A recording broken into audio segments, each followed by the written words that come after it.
I want my name on the paperwork, Jessica. After 7 years, I deserve to be more than just the husband of pixel-perfect design.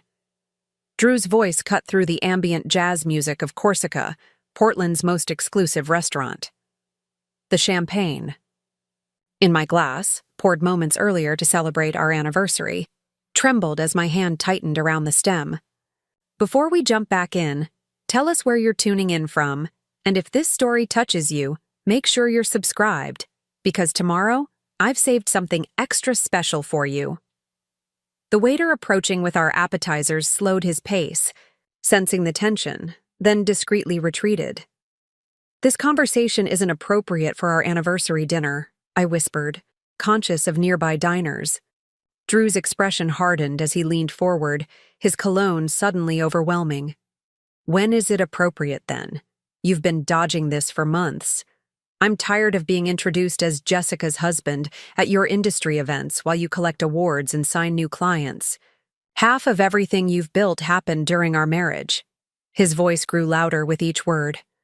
And I want what's legally mine. I met Drew Parker 9 years ago at a design conference in Seattle.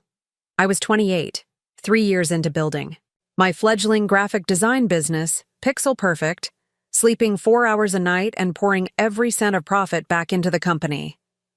He was 32, charismatic, and working for a venture capital firm with the kind of confidence that came from an Ivy League education and family money. We connected over drinks at the conference mixer, me nursing one cocktail to save money, him ordering top-shelf whiskey without glancing at the price. "You're the most interesting person in this room," he told me that night, his blue eyes focused entirely on me while CEOs and investors tried to get his attention. I was flattered, exhausted, and completely unprepared for someone like Drew to notice me. Our courtship was a whirlwind.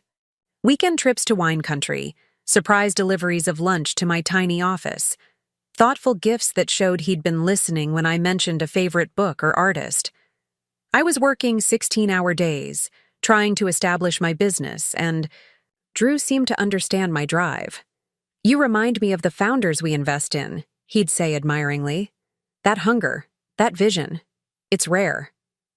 When we moved in together 6 months later, he paid for our apartment upgrade without blinking, waving away my concerns about contributing equally.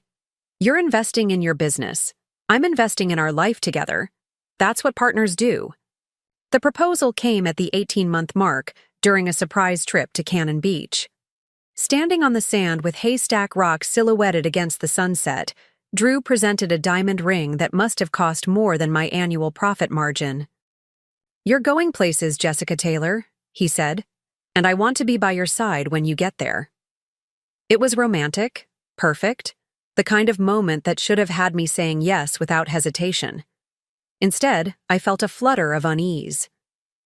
Everything was moving so fast. My business was finally gaining traction, with 2 new corporate clients and the possibility of hiring my first employee. The timing felt off. "I love you," I said, "but marriage is a big step. My company is at a critical point right now." Drew's smile dimmed slightly before he recovered. "That's exactly why this makes sense. You need stability at home while you're taking risks with the business. I can provide that." He brushed hair from my face with his free hand. "Plus, my family's lawyers are excellent. They'll make sure you're protected." When I still hesitated, he added, "We can do a prenup if that makes you more comfortable. I know how important Pixel Perfect is to you." That was the right thing to say. The prenuptial agreement took 3 months to finalize, with my lawyer and his family's legal team negotiating terms. Drew seemed amused by my insistence on protecting my company. "It's cute how seriously you're taking this," he said one night as I reviewed the latest draft. "The business is barely clearing 6 figures. My investment portfolio makes that an interest." Still, he signed the final document, which included a clause specifically stating that Pixel Perfect would remain my sole property regardless of the marriage's duration, with clear language preventing any future claims to ownership or profits. There was also a lifestyle clause, something his lawyer added, stating that any significant change in behavior or breach of trust could trigger a penalty payment to the wronged party. We married at the Portland Art Museum, a compromise between Drew's mother's preference for a country club wedding and my desire for something with creative character. The event was featured in Oregon Bride magazine, not because we sought the publicity, but because Drew's family connections made it happen. "Great exposure for your little company," his mother said with a thin smile when she showed me the glossy spread. I didn't correct her that my little company had just landed its first major tech client and was projected to break $500,000 in revenue that year. The early years of marriage were good. Drew supported my late nights and weekend work sessions. He networked on my behalf, introducing me to potential clients among his colleagues and friends. He didn't complain when I reinvested profits instead of upgrading our lifestyle. "Build your empire," he'd say. "I'm playing the long game here." When I won my first major design award and cried from the validation after years of struggle, he held me and said he was proud. When a competing offer came in to acquire Pixel Perfect 3 years into our marriage, a tempting sum that would have set us up comfortably, Drew was the one who convinced me to turn it down. "You're just getting started," he insisted. "This is your baby. Don't sell yourself short." By our 5th anniversary, Pixel Perfect had 18 employees, offices in a renovated warehouse in Portland's Pearl District, and a reputation as one of the West Coast's most innovative boutique branding agencies. We'd worked with startups that became household names and established companies looking to refresh their image. I'd been profiled in Fast Company and named to a 40 under 40 list. Drew had transitioned to a more senior role at his firm, one that required less travel and more management. Our lives had fallen into a comfortable rhythm: success at work, dinner parties with carefully cultivated social circles, discussions about whether to start a family that always ended with, maybe, next year, as we both focused on our careers. The first subtle shift came when Drew started dropping by my office unannounced. "Just wanted to surprise my successful wife," he'd say, charming my team while pulling me away from work for impromptu lunches. He began questioning business decisions: the clients I took on, the projects I declined, the employees I hired. "Just offering a different perspective," he'd say when I pointed out that he wasn't part of my company. At industry events, he'd interrupt my conversations with potential clients to offer his insights on market trends. Several times I returned from the restroom to find him exchanging contact information with people I'd been cultivating relationships with. "I'm helping," he insisted when I expressed frustration. "You're too in the weeds sometimes. I see the bigger picture." Then came the suggestions about company structure. "You should consider bringing on a business partner," he said over dinner one night. "Someone to handle the business side while you focus on the creative. Every successful agency has that division of labor." When I asked if he had someone in mind, he smiled. "Well, I do have an MBA and connections in the industry. It makes sense, doesn't it? I've been your unofficial advisor for years." The conversation ended there, but it returned in different forms. Drew began using "we" when discussing my company's future. He started attending my staff meetings, sitting silently in the corner, making notes. My team grew uncomfortable, exchanging glances when he offered unsolicited input. 6 months before our 7th anniversary, Pixel Perfect landed our biggest client yet, a major athletic apparel company headquartered in Portland. The contract would double our annual revenue and put us on the map nationally. The night I signed the deal, Drew opened an expensive bottle of wine. "We did it, babe," he said, raising his glass. The "we" grated on me, but I let it slide. This was my moment of triumph after nearly a decade of hustle. I wouldn't let anything diminish it. 3. Months later, Drew quit his job. He didn't discuss it with me beforehand, just came home one evening and announced he'd resigned effective immediately. "I want to be more involved in what we're building together," he said, as if this were a joint decision we'd reached. Pixel Perfect needs someone focused on growth strategy and business development. You're brilliant at design, but you need a counterpart for the business aspects. Preparing and narrating this story took us a lot of time, so if you are enjoying it, subscribe to our channel. It means a lot to us. Now back to the story. When I reminded him that I had successfully built the company from nothing to a multi-million-dollar agency without his daily involvement, his expression cooled. And imagine how much further along you'd be if you'd had proper business guidance from the beginning. That began the most stressful period of our marriage. Drew started showing up at my office daily, setting up camp in our small conference room, summoning my employees for strategy sessions that I wasn't invited to. He contacted my clients directly, introducing himself as representing Pixel Perfect. When I confronted him, the arguments escalated. "I'm your husband," he'd counter whenever I pointed out that he had no official role at my company. "Everything. We build together. That's marriage." I reminded him of our prenuptial agreement. He dismissed it with a wave. "That was before I understood the potential of what you were creating. Things change." By the time our 7th anniversary approached, the tension had become unbearable. My team was confused about the chain of command. Clients were receiving mixed messages. I was losing sleep, second-guessing decisions, feeling cornered in the company I had built from nothing. When Drew suggested we celebrate our anniversary at Corsica, Portland's most exclusive restaurant, where reservations required connections or months of waiting, I agreed, hoping a public setting might keep the peace for one evening. I was wrong. "I want my name on the paperwork, Jessica."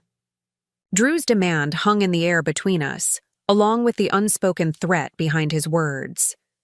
The restaurant suddenly felt too warm, too crowded. 7 years of partnership, of building a life together, had come down to this power play disguised as an anniversary dinner.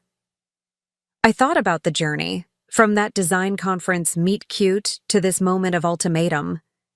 Had I missed the signs along the way? Or had they been there all along, and I'd chosen not to see them? "The business is mine, Drew. We have a legal agreement that states that clearly." I kept my voice level, though my heart was racing. "You've always known how important Pixel Perfect is to me.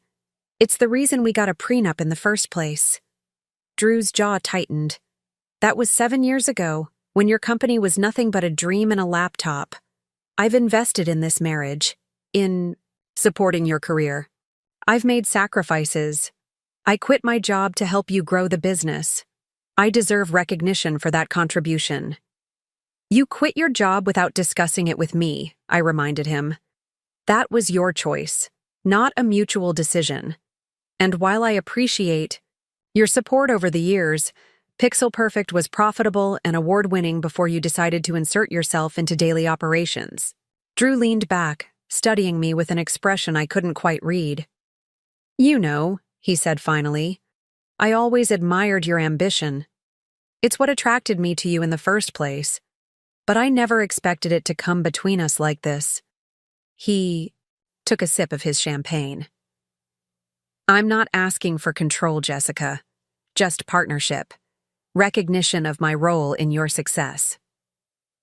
I thought about the countless nights I'd worked while he slept soundly, the risks I'd taken, the creative vision I'd developed and defended. Yes, he'd been supportive. But support isn't the same as creation. "Drew, I value what we've built together as a couple, but Pixel Perfect is my company, my name, my vision, my responsibility." His expression darkened. "Then maybe we need to reconsider what we're building as a couple." The threat was unmistakable. "Because I'm not content being just the husband anymore. Not when half of what you've created during our marriage is legally mine anyway. Prenup or not." I felt a chill at his words. "What are you saying?" "I'm saying that if you don't voluntarily add me to the company as an equal partner, I'll pursue other options." He lowered his voice. "My family's lawyers have been reviewing the situation. There are ways to challenge prenuptial agreements, especially when one party's contributions to the other's success can be demonstrated. And I have 7 years of evidence, Jessica. The waiter returned with our appetizers, his timing as terrible as his attempt at invisibility was obvious. Drew smiled broadly, thanking him as if we were having the most pleasant anniversary dinner imaginable. When we were alone again, he continued in a near whisper. I don't want it to come to that. I'd rather you recognize what's fair without legal battles that would damage the company's reputation and our personal lives. I picked up my water glass, needing something to do with my trembling hands. This isn't fair, Drew. You're using our anniversary to blackmail me. He had the audacity to look wounded. I'm trying to have an honest conversation about our future. The timing may not be ideal, but we've been dancing around this for months. I need you to take me seriously. He reached across the table for my hand. I pulled away. Think about it logically. If we divorced tomorrow, I'd be entitled to half of everything anyway. I'm offering a path where we stay together, strengthen our partnership, and avoid messy legal complications. That's not how the prenup works, and you know it, I said, my voice steadier than I felt. My company is protected. It's not a marital asset. Drew's smile was condescending. Prenups get challenged successfully all the time, especially after long marriages. And do you really want to test it? The publicity alone would cost you clients. He took another sip of champagne. Plus, there's the matter of the lifestyle clause. My stomach dropped. The lifestyle clause had been his lawyer's addition, supposedly to protect both of us from bad behavior that might damage our reputations or finances. At the time, it had seemed like standard legalese. Now, I wondered what he was implying. What about it? I asked cautiously. Let's just say I've been keeping careful records of certain inconsistencies in your behavior over the past year. Times when you were supposedly working late but weren't at the office. Unexplained expenses. Communications that raise questions. His expression was neutral, but his meaning was clear. It would be unfortunate if those came to light during legal proceedings. My mind raced, trying to make sense of his insinuations.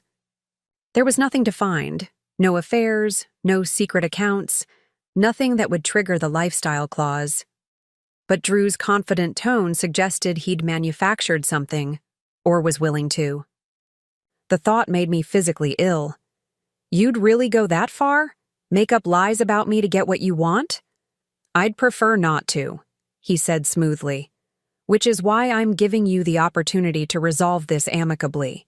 Add me to the company as an equal partner, publicly, legally, completely. We move forward together, personally and professionally. Everyone wins. He glanced at his watch. You don't need to decide this minute. Enjoy your anniversary dinner. But I'll need your answer. By the end of the weekend, I looked at my husband of 7 years, seeing him clearly perhaps for the first time. The charisma I'd found so attractive now seemed manipulative. The confidence I'd admired now read as entitlement. The support he'd offered had strings I hadn't recognized until he started pulling them. I need some air, I said, pushing back from the table. Drew started to rise. Alone, I added firmly. He hesitated, then nodded, sinking back into his chair with a look of practiced patience, as if indulging a child's tantrum. I grabbed my purse and headed for the restaurant's entrance, brushing past the maître d' with a mumbled apology. Outside, the cool Portland evening air hit my face, bringing momentary clarity. Traffic moved along the street, pedestrians strolled past restaurants and bars. Life continued normally while my world tilted on its axis. I leaned against the building's brick facade, taking deep breaths, trying to process what had just happened. After a few minutes, I pulled out my phone and did something I probably should have done years ago. I called Karen Bennett. Karen had been my first design professor in college, later becoming a mentor and friend. She'd cautioned me about rushing into marriage with Drew, sensing something in him that my love-blinded eyes couldn't see. We'd grown distant after I dismissed her concerns, but she was the only person I could think of who might understand my situation without judgment. Jessica? Her voice was warm with surprise when she answered. It's been ages. Everything okay? Not really, I admitted, fighting back tears. I need advice from someone who won't say, I told you so, even though they'd be justified. Karen's laugh was gentle. Then you've called the right person. What's happening? I gave her the condensed version. Drew's increasing involvement in my company, his ultimatum, his threats about the prenup. With each word, a weight lifted from my shoulders. I'd been carrying this tension alone for so long, convinced I could handle it without outside help. Where are you right now? Karen asked when I finished. Outside Corsica. We were having our anniversary dinner when he dropped this on me. Classy timing, she said dryly. Listen, do you remember Tom Wilson from your graduating class?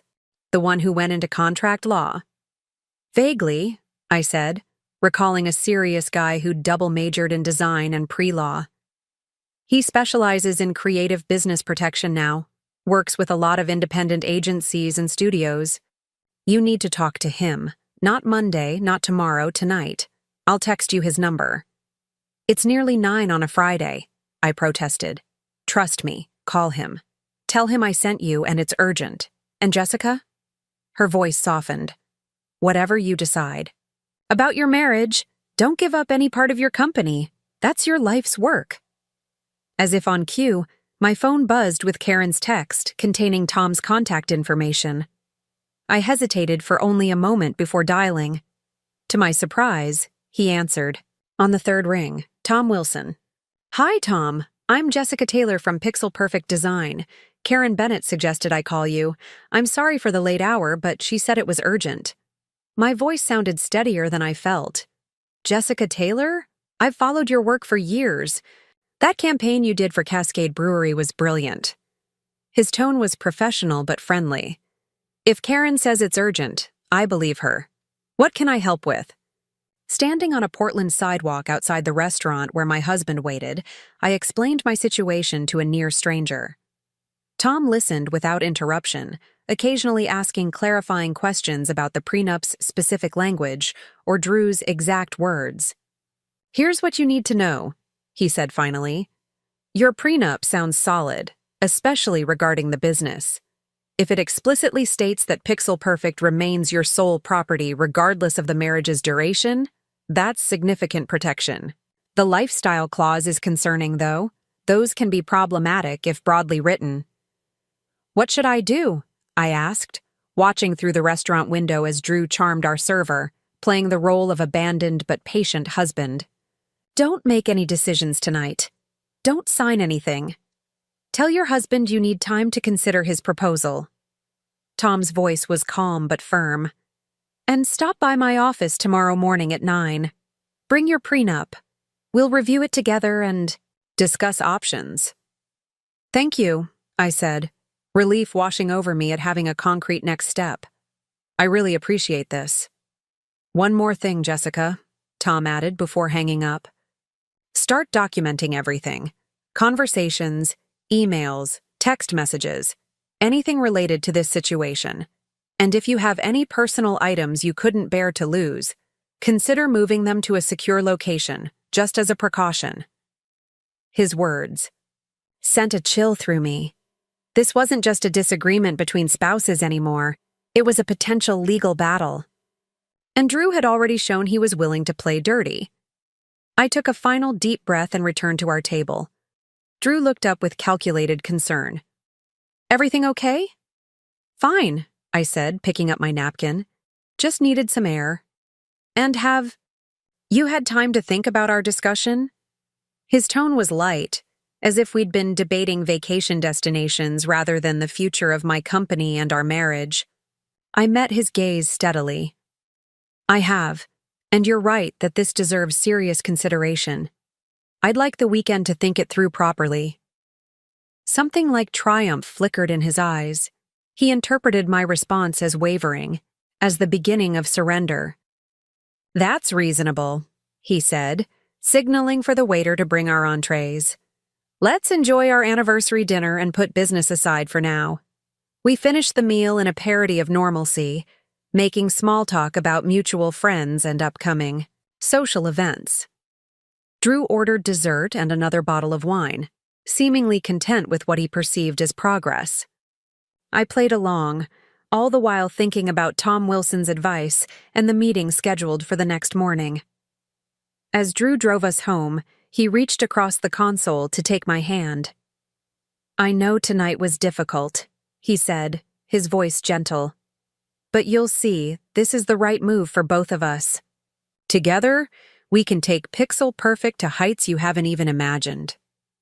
I nodded non-committally, gazing out at the Portland skyline. The city lights blurred slightly as tears threatened. 7 years of marriage, coming down to this. Ultimatums, and legal strategies, manufactured evidence and thinly veiled threats. I thought about the prenuptial agreement, locked in our home safe. I needed to retrieve it tonight before meeting with Tom tomorrow. And I needed to decide how much I was willing to fight for what I'd built. Drew mistook my silence for acceptance. "I've always believed in you, Jessica," he continued, his voice smooth as the luxury car's engine. "From that first night in Seattle, I knew you were special. This is just the next chapter in our story." I wondered if he actually believed that, or if it was just another carefully crafted line. Had anything in our relationship been genuine? Or had I been a long-term investment for him, one that was finally ready to pay dividends? As we pulled into our condo's parking garage, Drew squeezed my hand. "Happy anniversary, babe. Here's to many more." The irony wasn't lost on me. This might be our last anniversary if I refused his demands. But for the first time since leaving the restaurant, I felt a flicker of something beyond fear and betrayal. It was resolve. Whatever happened next, I wouldn't surrender the company I'd built with my own creativity, determination, and sleepless nights. Drew might have been planning this move for years, gradually positioning himself to claim what wasn't his. But I had something he didn't expect. The prenup he'd so casually dismissed, the mentors and friends I'd kept at a distance during our marriage, and the strength that had allowed me to build Pixel Perfect from nothing. As we rode the elevator to our penthouse unit, Drew draped his arm around my shoulders, pulling me close. "I'm proud of you," he whispered. "Of us. We're going to be unstoppable together." I leaned into him one last time, playing the role of the wife he thought he knew, while my mind raced ahead to tomorrow's meeting with Tom Wilson.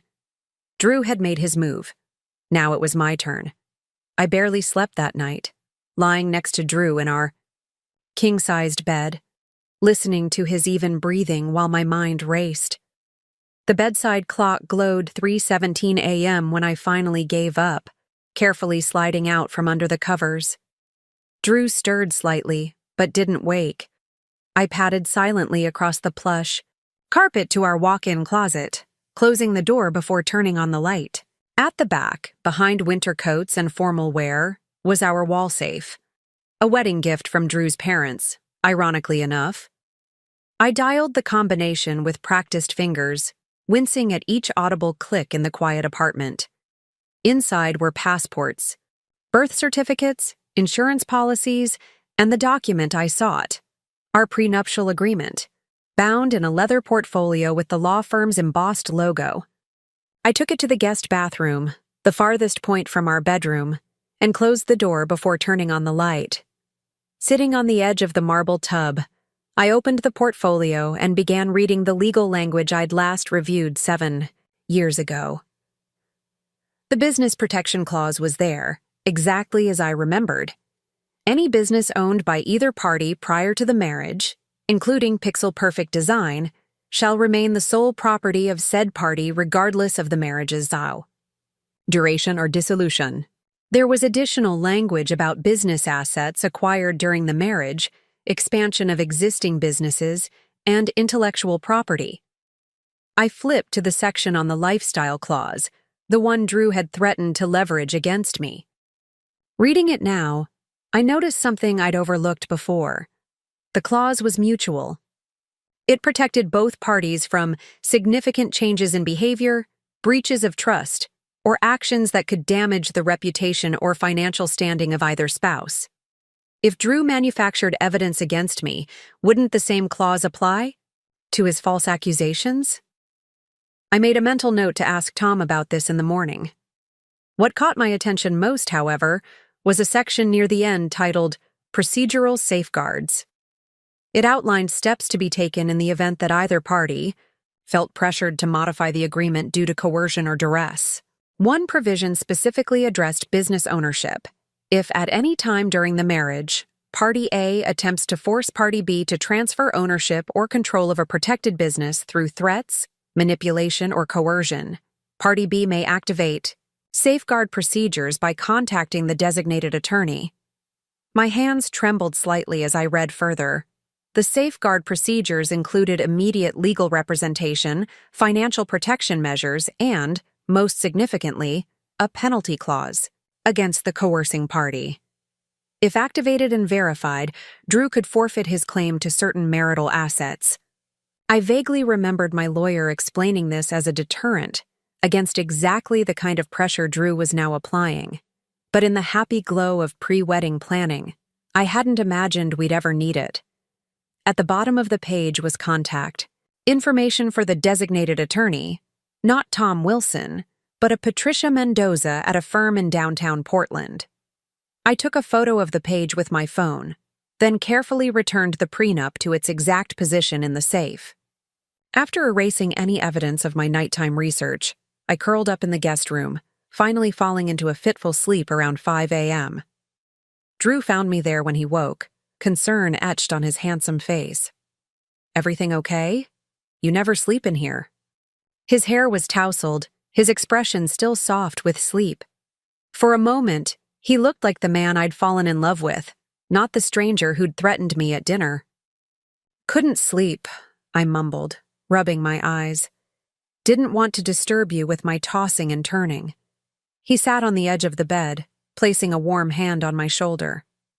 "About last night. I know I caught you off guard. Maybe I could have approached things differently." This wasn't quite an apology, I noticed. "How about we grab breakfast at Wildflower Cafe and talk through this calmly? No pressure, just discussion." The temptation to pretend everything was normal, to grasp at this momentary peace, was strong. But Tom Wilson was expecting me at 9, and I wouldn't miss that appointment for anything. "I have a meeting with a potential client this morning," I lied. "Rain check for lunch?" Drew's eyes narrowed slightly. "On Saturday? You didn't mention any Saturday meetings." "Last-minute thing. They're flying in from Chicago just for the day." The lies came easier than I expected. "We could do lunch after? Maybe that new place on Division Street?" He studied me for a moment longer before nodding. "Sure. Text me when you're done." He leaned down to kiss my forehead. "And Jess? I really do want what's best for us. Both of us." As soon as Drew left, for his regular Saturday morning tennis game, I showered and dressed in jeans and a simple blouse, casual enough for a weekend but professional enough for meeting an attorney. I grabbed my laptop, the photo of the prenup page, and my portfolio of Pixel Perfect's recent work. The latter wasn't strictly necessary for a legal consultation, but I felt stronger carrying physical evidence of what I'd built. Tom Wilson's office was in a converted warehouse in the industrial district, the exposed brick and steel beams speaking to its manufacturing past. His practice occupied the top floor, with windows overlooking the Willamette River. Despite the early weekend hour, he was waiting in the reception area when I arrived, coffee in hand. "Jessica Taylor," he said, extending his hand. "I've admired your work for years. That campaign for New Season's Market was brilliant, completely reimagined their brand identity while honoring their community roots." I blinked in surprise. "You follow design work?" "I represent creatives," he smiled, leading me to his office. "Understanding what you do is part of protecting why you do it." He gestured to a comfortable chair across from his desk. which I noticed was organized with careful precision. Now tell me everything from the beginning, not just last night's conversation, but the patterns leading up to it. For the next hour, I talked. I explained how Drew had gradually inserted himself into my business, how his support had morphed into control, how his quitting his job had been presented as a fait accompli rather than a discussion. Tom took notes, occasionally asking clarifying questions but mostly listening with undivided attention. I brought the section of the prenup about the safeguard procedures, I said finally, showing him the photo on my phone. I'm wondering if this applies to my situation. Tom studied it, then reached for a legal pad. Based on what you've described, yes. Drew's actions, particularly his ultimatum and threats regarding the lifestyle clause, constitute coercion under this provision. He looked up. But before we activate this, I need to ask, what's your goal here? Are you looking to protect your company while preserving your marriage, or are you preparing for separation? The question hit me like a physical blow. Despite everything, I hadn't fully processed the possibility that my marriage might be ending. I don't know, I admitted. 24 hours ago, I was getting ready for an anniversary dinner with my husband. Tom nodded sympathetically. That's completely understandable. The good news is, we don't have to decide that today. Our immediate priority is protecting Pixel Perfect from any potential hostile action. He tapped his pen against the legal pad. Here's what I recommend. First, we contact Patricia Mendoza, the designated attorney in your prenup. Having continuity from the original agreement will strengthen your position. I've never met her, I confessed. Drew's family arranged the legal team for the prenup. I had my own lawyer review it, but Patricia's firm handled the drafting. That's not unusual, especially when there's a significant wealth disparity between partners. But it might actually work in your favor. She'll be familiar with the documents. Intent. He made a note.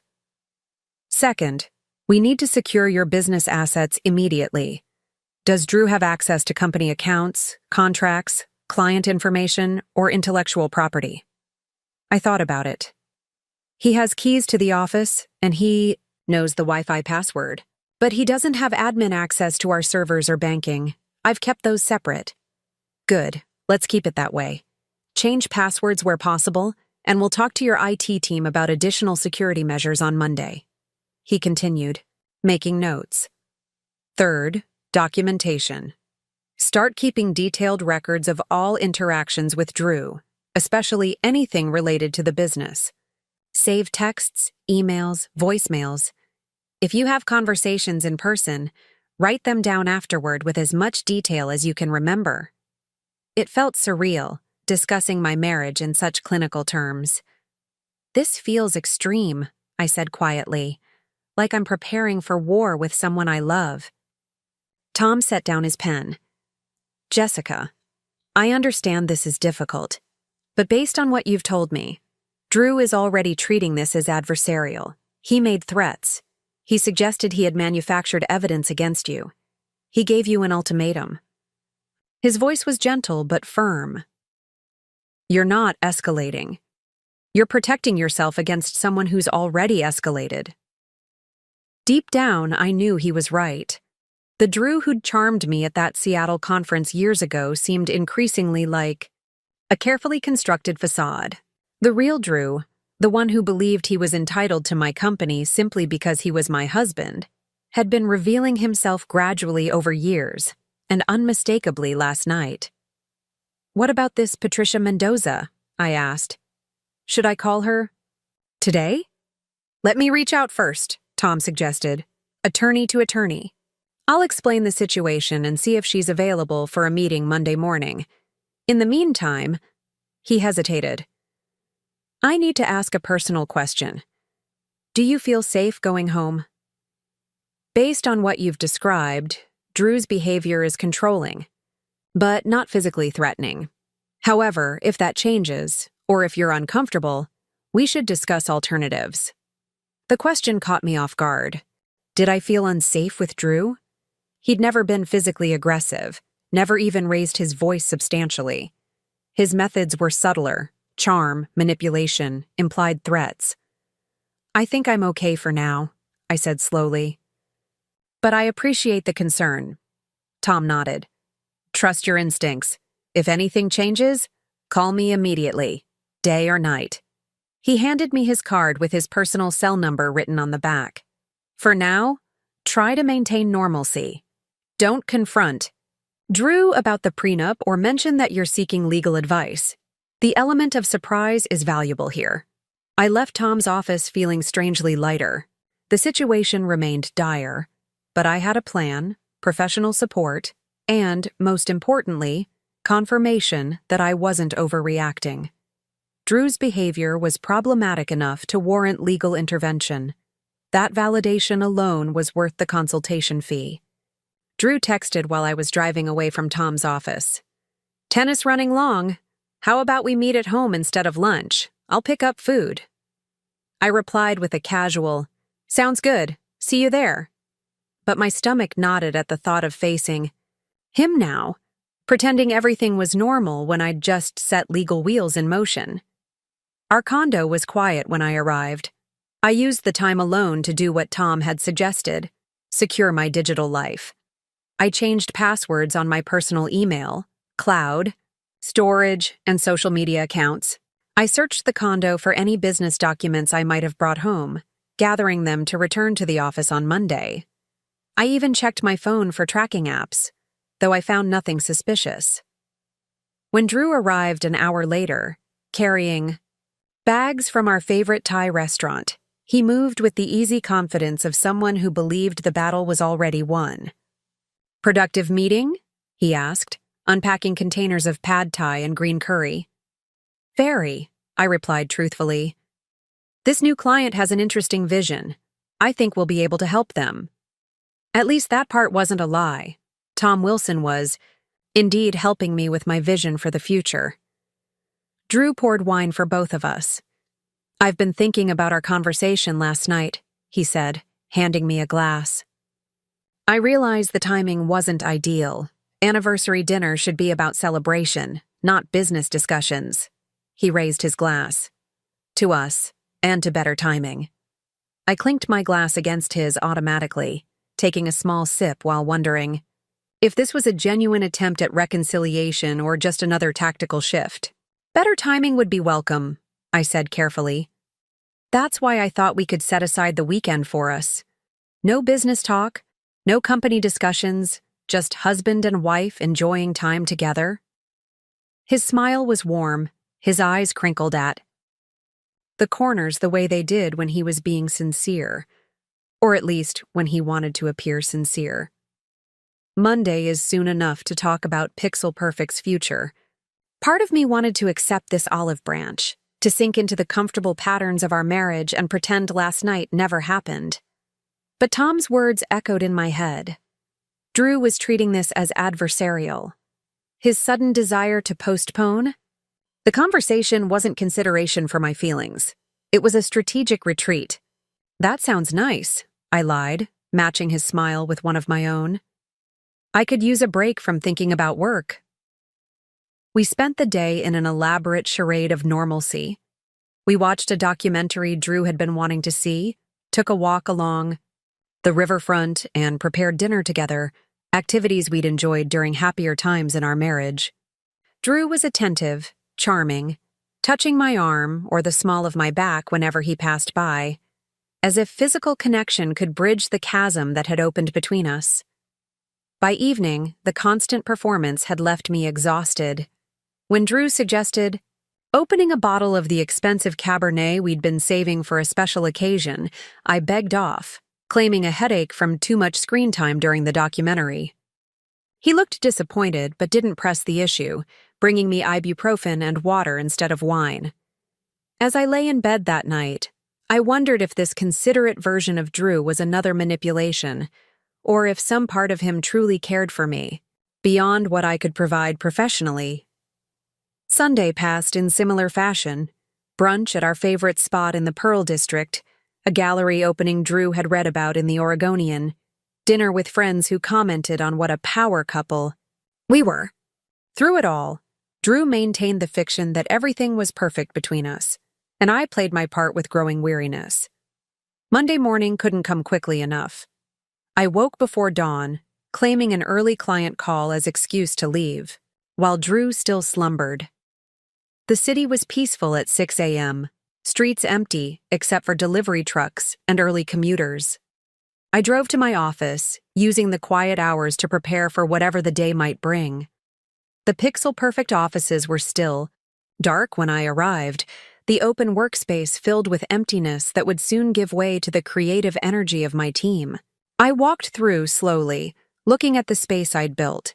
The custom desks designed to foster collaboration, the wall of awards we'd accumulated, the gallery of past client work that told the story of our growth. This was mine, created through vision and persistence. The thought of Drew claiming equal ownership made anger flare hot in my chest. My office occupied the corner, with glass walls offering views of both the workspace and the city beyond. I unlocked the door, settled at my desk, and powered up my computer. The email notification chimed almost immediately. A message from Tom Wilson, sent at 11 p.m. the previous night. Meeting confirmed with Patricia Mendoza, Monday 8:30 a.m., my office, bringing documentation. Relief washed over me, followed quickly by apprehension. In less than 3 hours, I would formally begin the process of activating the safeguard clause in my prenup. It felt momentous, irrevocable. I opened my design software and lost myself in creative work until it was time to leave for the meeting, finding comfort in the familiar patterns of visual problem-solving. Tom's office was already occupied when his assistant showed me in at 8:25.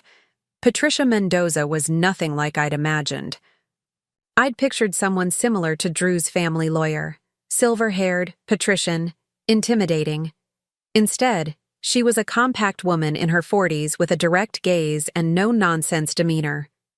"Jessica Taylor," she said, rising to shake my hand firmly. "I've reviewed your prenuptial agreement thoroughly. I remember it well. Drafted it myself after the parameters were set by the Parker family representatives." There was the faintest hint of distaste in her voice when she mentioned Drew's family. "Tom has briefed me on the current situation. I understand your husband is attempting to force transfer of business ownership through coercion?" I nodded, momentarily unable to speak past the lump in my throat. Despite everything, saying it aloud made Drew's betrayal newly painful. Patricia's expression softened slightly. "I see this more often than you might expect. The supporting spouse decides they're entitled to the fruits of the creative spouse's labor." She gestured for me to sit. "The good news is that we anticipated this possibility when drafting the agreement. The safeguard clause was included specifically to protect parties from this kind of pressure." Tom, seated beside me, opened a folder. "We've documented the pattern of behavior leading to the ultimatum. At their anniversary dinner, Jessica has been meticulous about preserving texts and emails that demonstrate Drew's escalating attempts to insert himself into Pixel Perfect." Patricia reviewed the materials, her expression neutral, but her eyes sharp. "This is good documentation. The threatening statements regarding the lifestyle clause are particularly relevant." She looked up at me. "To activate the safeguard provision, we need to formally notify Drew that his actions constitute coercion under the terms of the prenuptial agreement. This notification triggers a specific process. He'll have 14 days to cease all attempts to gain control of your company and to retract any threats made regarding manufactured evidence." "What happens if he doesn't?" I asked. "If he continues the coercive behavior after notification, the penalty clause takes effect. In your case, that means he forfeits his claim to 50% of the marital assets that would normally be divided in a divorce. He'd still receive some portion, but significantly less than he would otherwise be entitled to." Tom leaned forward. "It also establishes a pattern of behavior that would be valuable if litigation becomes necessary, either regarding the business or in divorce proceedings." The word divorce still caused a physical reaction, a tightening in my chest, a hollowness in my stomach. Despite everything, despite the legal meeting and documentation and strategies, some part of me still clung to the idea that this was salvageable, that the Drew I'd fallen in love with existed somewhere beneath the manipulative stranger who'd threatened me at Corsica.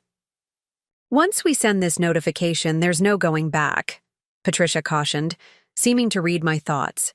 "It formally acknowledges that your husband has violated the terms of your prenuptial agreement. Are you prepared for how he might react?" I thought about the past weekend, the careful performance of marital harmony, the strategic retreat from Friday's ultimatum. Drew believed he had the upper hand, that I would eventually capitulate to his demands rather than risk my marriage. He didn't expect me to fight back. He certainly didn't expect me to leverage the very legal document his family had insisted upon. "I'm prepared," I said, with more confidence than I felt. "How do we proceed?" The next 2 hours were a blur of legal strategy. Patricia drafted the formal notification, while Tom outlined contingency plans for various scenarios. Drew attempting to access company servers, Drew contacting clients directly, Drew trying to freeze marital assets. It was surreal mapping out defenses against someone I'd shared my life with for 7 years, but each precaution felt necessary given his recent behavior. "When would the notification be delivered?" I asked as our meeting wound down. "Ideally, as soon as possible," Patricia said. "I can have a courier deliver it to him today, either at your home or at another location." I considered this. "He's expecting me home for dinner. I'd rather not be present when he receives it." Tom nodded. "Understandable. We could have it delivered to your condo during business hours before you return home." That seemed cowardly, somehow letting Drew receive such significant news alone. Despite everything, I owed him the courtesy of facing him directly. But I also recognized the potential volatility of the situation. Could we compromise? Have it delivered while I'm present, but with some privacy safeguard in place? Patricia considered this. What about a public location, a restaurant or cafe? Having witnesses nearby might moderate his reaction. "He has a standing lunch meeting at Heartwood Cafe every Monday," I said, thinking aloud. "With his former colleagues from the venture capital firm. He'd be with people he respects professionally, which might keep things civil." Tom looked skeptical. "Are you comfortable with them witnessing this?" I wasn't. Not really. But the alternatives seemed worse. "It's better than at home, where we'd be completely alone, or at my office, where my team might be affected." In the end, we settled on the Heartwood delivery. Patricia arranged for a courier to arrive at 1:15 p.m., when Drew would likely be midway through lunch, but before the check would arrive. I provided Drew's physical description and confirmed I wouldn't contact him beforehand to prevent any chance of him canceling the meeting. As I left Tom's office, clutching a folder of copies and legal strategy documents, the reality of what I'd set in motion hit me fully. By this afternoon, Drew would know I was fighting back. Our marriage might not survive this, might not deserve to survive, given the manipulation I'd documented.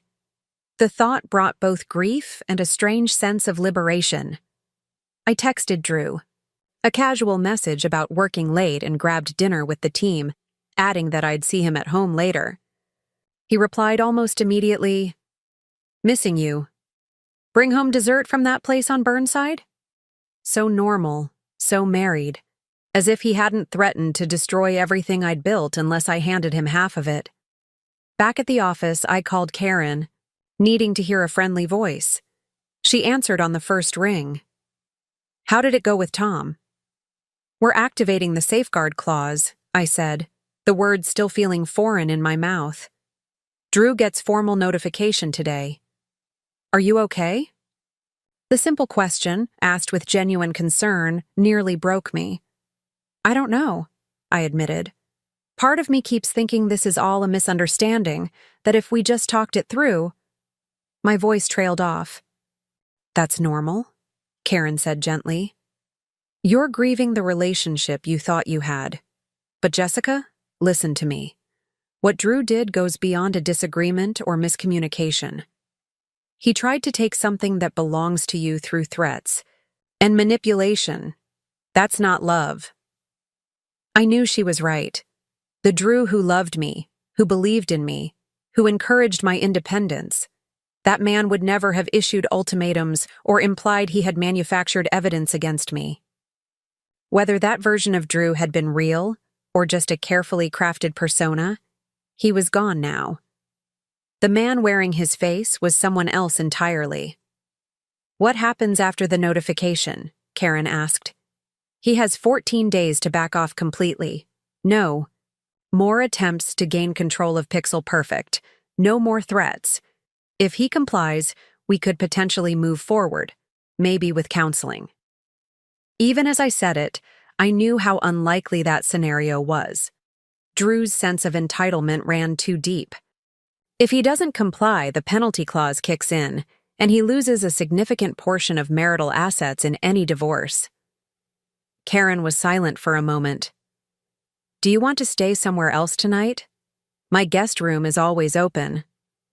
I'd considered it, but ultimately decided against running away. "I need to face this head-on, but thank you." "Call me anytime," she insisted. "Day or night. And Jessica, I'm proud of you. Standing up for yourself and your work takes real courage."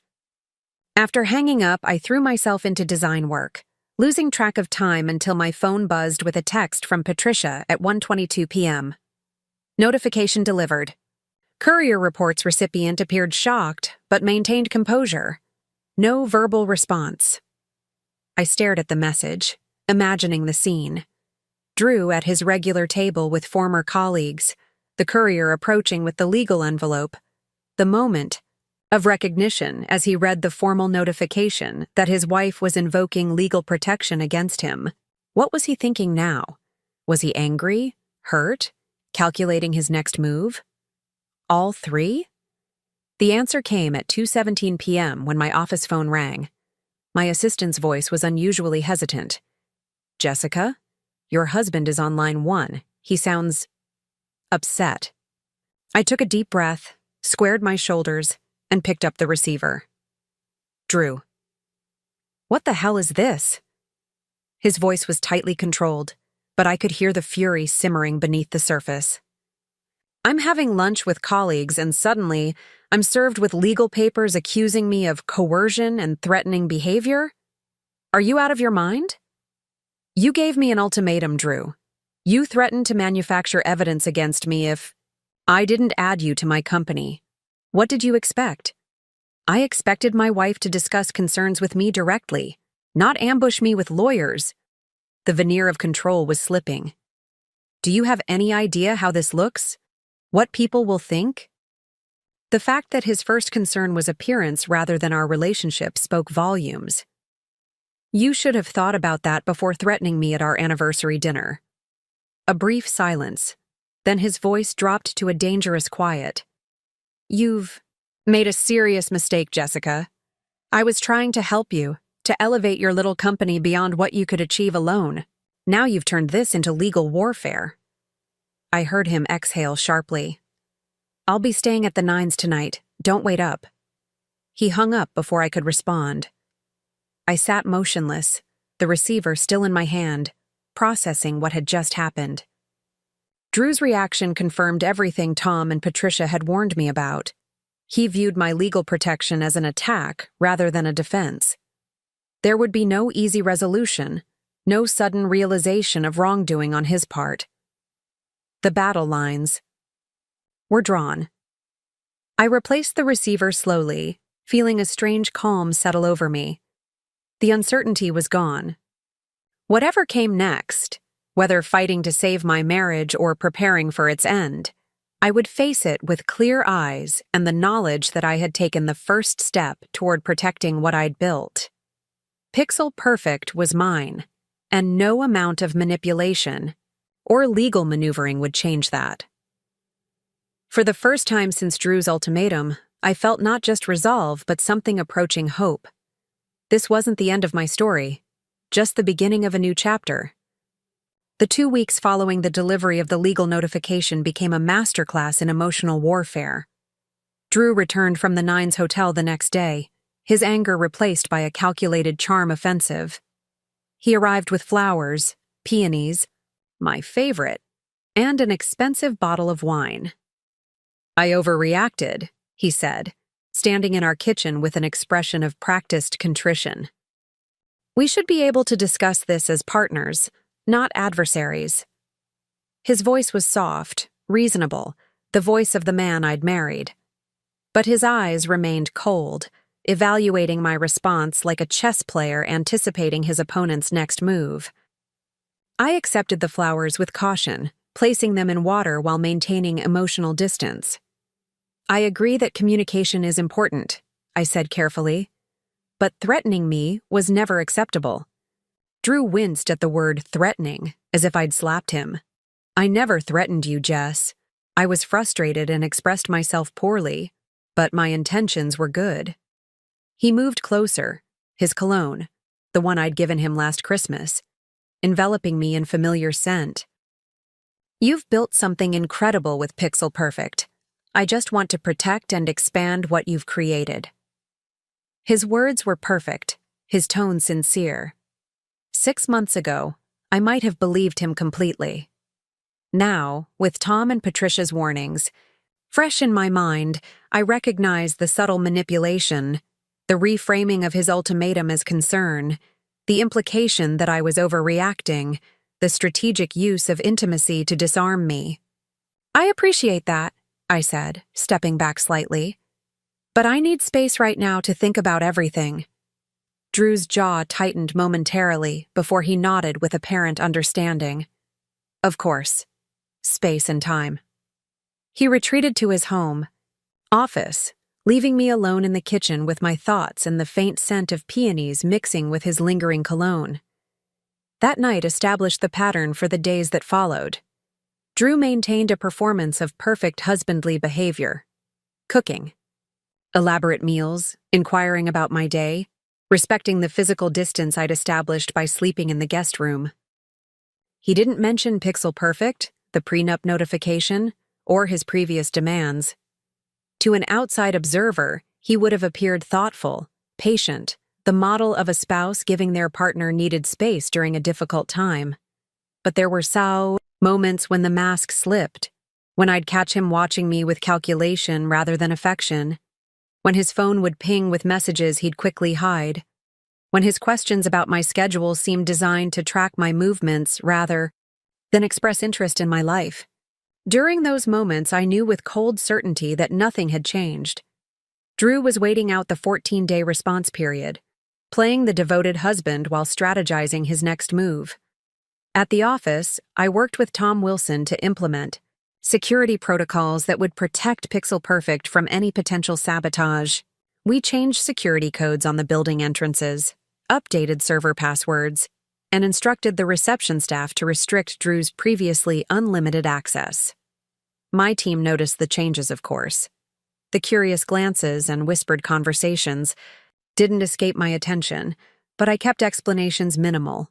A standard security upgrade, nothing to worry about. Lisa Murphy, my creative director and closest friend at Pixel Perfect, wasn't so easily deflected.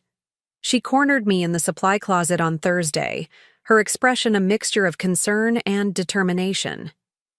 "Jess, what's going on? First Drew starts showing up every day like he works here, then suddenly he's persona non grata and we're changing security protocols. Are you guys okay?" I hesitated, weighing how much to share. Lisa had been with Pixel Perfect almost from the beginning, building the creative team from just herself to a department of 8 talented designers. She'd seen me through countless professional challenges, but discussing my marital issues felt like crossing a boundary. "Drew and I are working through some disagreements about the future of the company," I said finally. "It's complicated and personal, but I'm handling it." Lisa studied me, her artist's eye missing nothing. "Is that why you look like you haven't slept in days? Because you're handling it?" She lowered her voice. "If you need help, or just someone to talk to, I'm here. No judgment. The simple offer of support nearly broke me. I'd been so focused on the legal and business aspects of this crisis that I'd neglected the emotional toll it was taking. Thanks, I managed, blinking back unexpected tears. I might take you up on that soon, but right now I need to keep some separation between my personal issues and the company. Lisa nodded, respecting my boundaries even as her eyes reflected concern.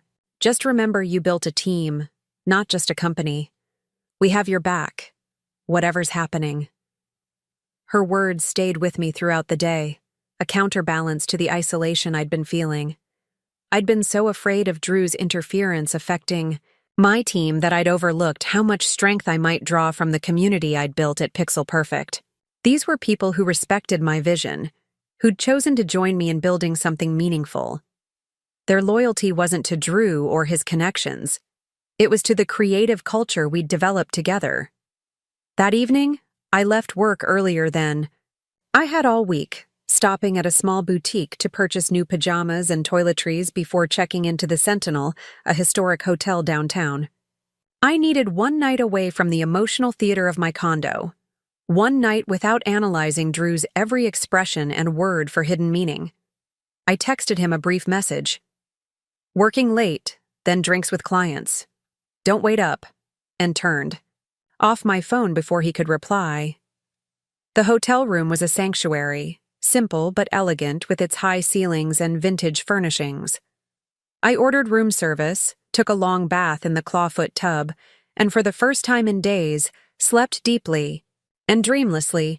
In the morning, I felt clearer, stronger, as if the physical distance from Drew had restored some essential part of me that had been draining away during our careful dance of pretense. Over breakfast in the hotel's cafe, I turned my phone back, on to find 17 missed calls and 23 text messages from Drew, escalating from casual concern to barely controlled panic as the night progressed. The final message, sent at 3:42 a.m., read simply, "Called hospitals, called police. Nothing. Please be safe." Guilt twisted in my stomach at the genuine worry in his words, followed immediately by indignation. I was an adult who had spent one night away without detailed explanation. His reaction seemed disproportionate, especially given our current tensions. I called him immediately, expecting anger. Instead, his voice was raw with relief. "Jess, thank God. Are you okay? Where are you?" "I'm fine," I said, trying to keep my tone neutral. "I stayed at a hotel last night. I needed some space to think." A long pause, then carefully, "A hotel? Alone?" The implication was clear, and it stung. "Yes, Drew, alone. I told you I was working late and having drinks." "Until 7 a.m. the next day? Without answering your phone? Without letting your husband know you're safe?" His relief was morphing into something else. Not quite anger, but a righteous indignation that made my defensive hackles rise. I turned my phone off. I needed one night without... I trailed off, not wanting to escalate the situation. "Without what, Jessica? Without your husband? Without accountability?" His voice had that dangerous quiet I'd come to recognize as calculated control. "Do you have any idea what I went through last night? I called Lisa, Karen, every hospital in Portland. I was about to file a missing person report." The mention of Lisa and Karen sent a jolt through me. "You called my friends and colleagues because I didn't come home one night? Drew, that's extreme." "Extreme?" Now the anger broke through. "Extreme is disappearing on your husband without a word. Extreme is turning off your phone during a difficult time in our marriage. Extreme is checking into a hotel alone when we have a perfectly good home." He took an audible breath, composing himself. "Where are you? I'll come get you." "No," I said firmly. "I'm having breakfast, then going to the office. I'll see you at home tonight." Before he could argue further, I added, "I'm sorry you were worried." That wasn't my intention. But I needed the space, and I stand by that decision. I ended the call before he could respond, my hands trembling slightly as I set the phone down. The conversation confirmed what I'd suspected. Drew's perfect husband routine had limits, and those limits had been reached. The mask had slipped, revealing the controlling nature beneath. The thought should have been disheartening, but instead, I felt strangely validated. This was the real Drew, the one who had issued ultimatums and threats, not the charming, patient man he'd been pretending to be all week. When I arrived at the office, Lisa was waiting by my door, concern etched on her face. "Drew called me at midnight looking for you. He sounded frantic. Everything okay?" I hesitated, then made a decision. "Close the door," I said, dropping my bag on my desk. Once we had privacy, I gave her an edited version of recent events, Drew's growing interference in the company, his ultimatum about adding his name to Pixel Perfect, my legal response. I omitted the details of the prenup and the lifestyle clause threats, keeping the focus on the professional aspects of the conflict rather than our marriage. Lisa listened without interruption, her expression shifting from concern to indignation. When I finished, she let out a low whistle. "Holy shit, Jess! I knew something was off when he started playing boss around here, but I had no idea it had gone this far." She leaned forward, her voice dropping despite our closed door. "What can I do to help?" The simple question brought unexpected relief. After days of carrying this burden alone, sharing even part of it felt like setting down a heavy weight. "Just knowing you understand helps more than you know," I said honestly. "And if you could keep an eye out for anything unusual, Drew contacting clients directly, trying to access company systems, asking team members for sensitive information, I'd appreciate the extra awareness." Lisa nodded firmly. "Consider it done. And Jess, I've got your back. So does the rest of the team. We're here because of your vision, not because of Drew's connections or charm." Her loyalty steadied me, reminding me of what was truly at stake in this conflict. Pixel Perfect wasn't just my company. It was a community of talented people who believed in my leadership. Drew might claim he deserved credit for its success, but the reality was visible in Lisa's unwavering support and in the creative energy that filled our office space. I had built this, and I would protect it, no matter what personal cost I had to bear. The day passed in a blur of client meetings and creative reviews, my professional focus returning with surprising strength. By closing time, I felt more like myself than I had since Drew's ultimatum at Corsica. I was considering calling Karen to share the latest developments when my office phone rang. My assistant's voice came through the speaker. "Patricia Mendoza on line 1 for you." Patricia wasted no time with pleasantries. "We have a situation, Jessica. Your husband just left my office after attempting to dispute the coercion notification." My stomach dropped. "What happened?" "He came prepared, very prepared. He had documentation suggesting that you had agreed in principle to making him a partner in Pixel Perfect months ago, that the anniversary dinner conversation was merely formalizing something you'd already discussed extensively." Her voice was measured, professional, but I could hear the underlying concern. "He had emails, text messages, and what appeared to be notes from your private conversations." "That's impossible," I said, my mind racing. "I never agreed to any such thing, in principle or otherwise. The texts and emails must be taken out of context or—" A cold realization hit me. "Or fabricated entirely." "That's my suspicion as well," Patricia agreed. "But they're convincing at first glance. He also implied that your recent behavior, staying at a hotel last night, for example, indicates some personal instability that might be relevant to your business judgment." The calculated precision of Drew's attack took my breath away. He'd used my one night of self-care against me, framing it as emotional instability. And the fabricated evidence suggested he'd been planning this for longer than I'd realized. "What does this mean for the safeguard process?" "It complicates things," Patricia admitted.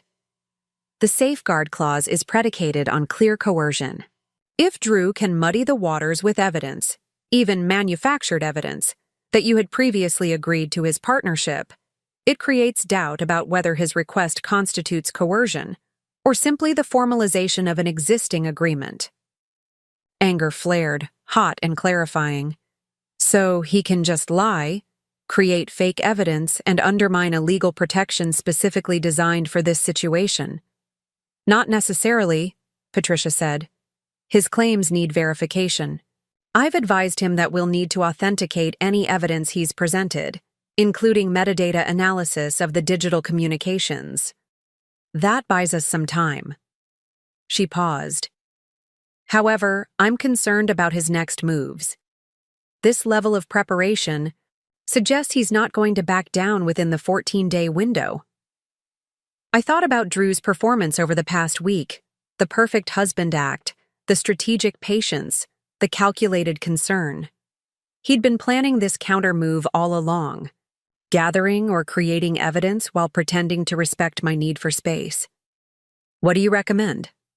Meet me and Tom tomorrow morning, 7:30 a.m. Bring any communications between you and Drew regarding Pixel Perfect, especially anything that might have been taken out of context. We need to review everything and prepare a formal response.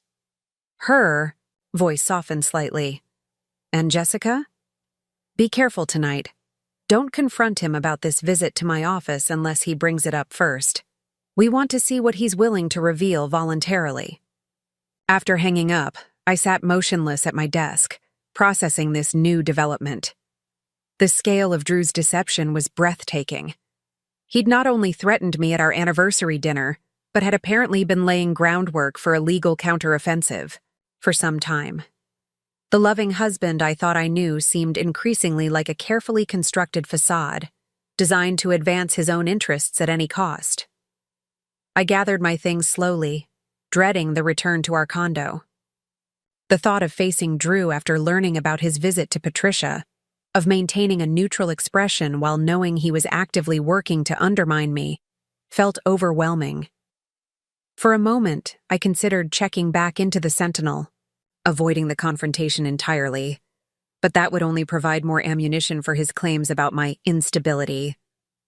The drive home gave me time to compose myself, to prepare for whatever version of Drew awaited me.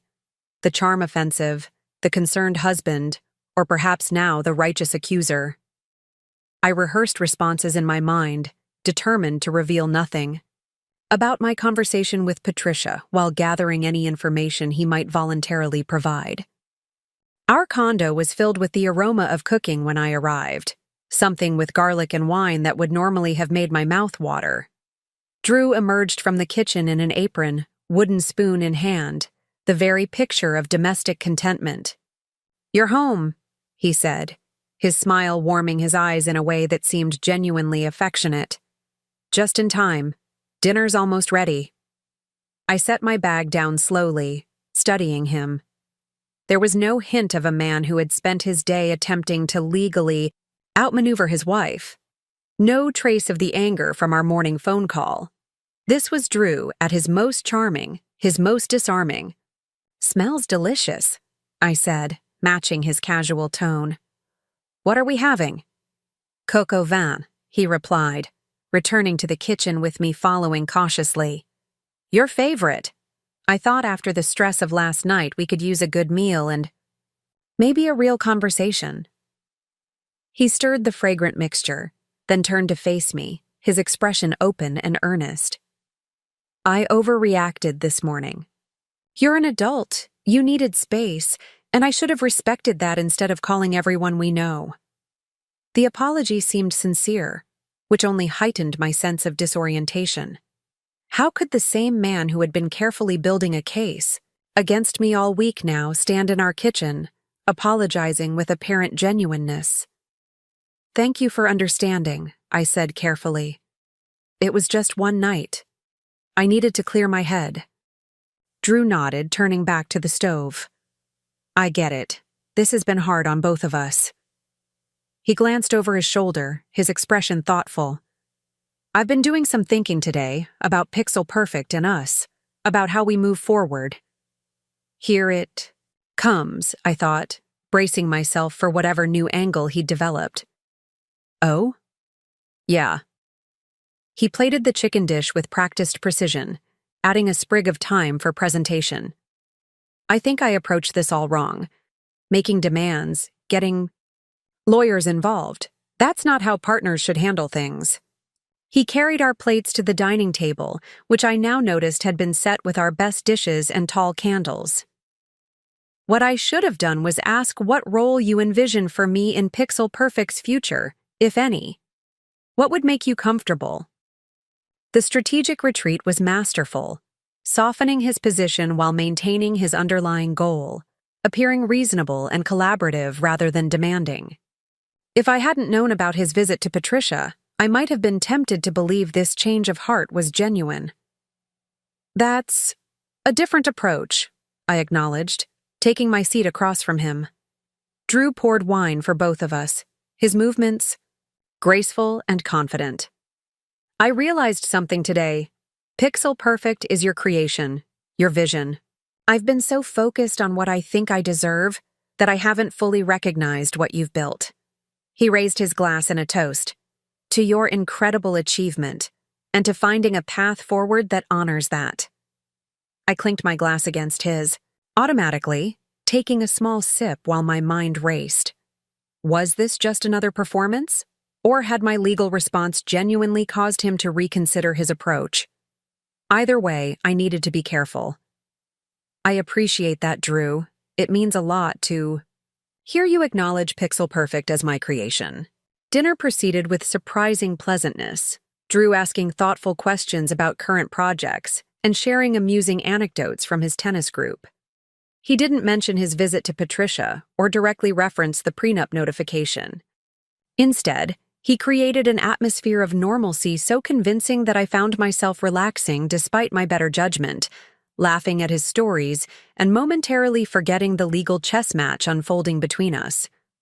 It wasn't until dessert, chocolate souffle from my favorite patisserie, that he circled back to the subject of Pixel Perfect.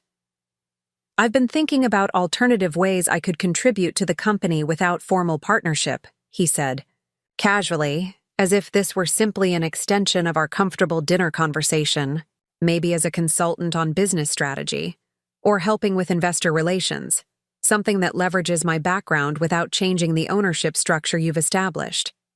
The offer sounded reasonable on the surface, a compromise that acknowledged my concerns while still giving him an official role. But after his visit to Patricia, I recognized it for what it was, a tactical adjustment rather than a genuine concession. That's something to consider, I said noncommittally. Though right now, with everything that's happened, I think some professional distance might be healthier. Drew's expression remained pleasant, but I caught the flash of calculation in his eyes before he nodded understanding. Of course, no rush on any decisions. He took a deliberate bite of souffle, then added casually, by the way, I ran into Patricia Mendoza today, at Stumptown Coffee, of all places. The lie was delivered with such easy confidence that if Patricia hadn't called me, I might have believed it completely. Really? What a coincidence. Small world, Drew agreed, watching me over the rim of his wine glass. She mentioned she was the attorney who drafted our prenup. Nice woman, very professional. He set down his glass carefully. She seemed surprised to see me. Said something about expecting to communicate through counsel. He was fishing, trying to determine how much I knew about his visit. I kept my expression neutral. Well, the notification did come from her office. It would be the standard procedure. Drew studied me for a moment longer, then nodded slightly, as if confirming something to himself. Right, of course. He pushed back from the table, gathering our dessert plates with practiced hospitality. Coffee? No, thank you, I said, suddenly exhausted by the performance we were both maintaining. It's been a long day. I think I'll turn in early. He accepted this without protest, placing a light kiss on my forehead as I stood. Sleep well. And Jess? I meant what I said. I want us to find a path forward that works for both of us. I managed a smile that didn't quite reach my eyes. "Good night, Drew." In the guest room that had become my temporary sanctuary, I reviewed the day's events, trying to make sense of Drew's strategy. His visit to Patricia had been a direct legal countermove, yet his behavior at home suggested he was still trying to win me over through charm and apparent reasonableness. Was he hedging his bets, pursuing multiple approaches simultaneously? Or was the legal maneuver simply a backup plan if his personal persuasion failed? Either way, his actions revealed a calculated determination that unsettled me deeply.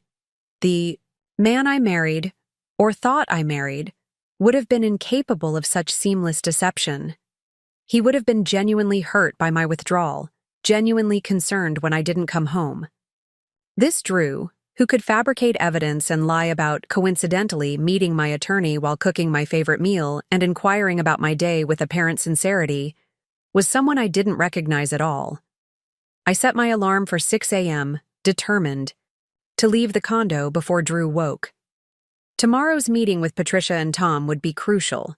We needed to counter Drew's fabricated evidence before it could undermine the safeguard process. As I drifted toward sleep, I realized that regardless of the legal outcome, something fundamental had shifted in my perception of my marriage. The trust that had been fraying for months had finally, irrevocably broken. Whether we could rebuild from here seemed increasingly doubtful, regardless of what happened with Pixel Perfect. Morning arrived with gray drizzle, typical Portland weather that matched my subdued mood. I dressed quietly in the semi-darkness, choosing a structured blazer and tailored pants that made me feel armored for the day ahead. Drew was still asleep when I slipped out, leaving a brief note about an early client meeting to explain my absence. Patricia's office was already illuminated when I arrived. The senior attorney bent over documents spread across her conference table. Tom Wilson arrived moments later, carrying a cardboard tray with 3 coffee cups. "Thought we could use the reinforcements," he said, distributing the drinks. "Patricia's been filling me in. Your husband's been busy." Patricia gestured to the papers before her. Drew provided copies of everything he showed me yesterday. Emails, texts, handwritten notes allegedly documenting your verbal agreements. She slid several pages toward me. "Take a look and tell me if any of this is authentic." I scanned the documents with growing disbelief. There were screenshots of text conversations that had never happened, emails with my signature block but words I'd never written, and notes, in what appeared to be my handwriting, discussing partnership terms I'd never considered. "None of this is real," I said, my voice steady despite the shock. "The emails use my professional signature, but I never wrote these messages. And these handwritten notes, they look like my writing, but I never wrote this content." Tom examined one of the handwritten pages. "Good forgery. Similar enough to convince someone who isn't looking closely." He set it down with controlled anger. "This crosses a line, Jessica. Fabricating evidence isn't just an aggressive legal strategy, it's potentially criminal." Patricia nodded grimly. "Fraudulent evidence in a legal proceeding is serious. But proving that these are forgeries will require technical expertise, forensic analysis of the digital communications, handwriting experts for the notes." She gathered the papers into a neat stack. "That takes time and money, which I suspect is part of Drew's strategy. He's creating complications, dragging out the process, hoping you'll decide partnership is easier than this protracted battle." "So he's trying to run out the clock on the 14-day response period," I said, understanding dawning. "If we're still analyzing his evidence when the period expires, the safeguard activation is in limbo." Tom's expression was grim. "Exactly. And in the meantime, he continues his charm offensive at home, presenting himself as the reasonable spouse seeking compromise while you're the one escalating with legal measures." He took a sip of his coffee, thinking, "We need to change the dynamic. Instead of playing defense against his forgeries, we need to go on offense."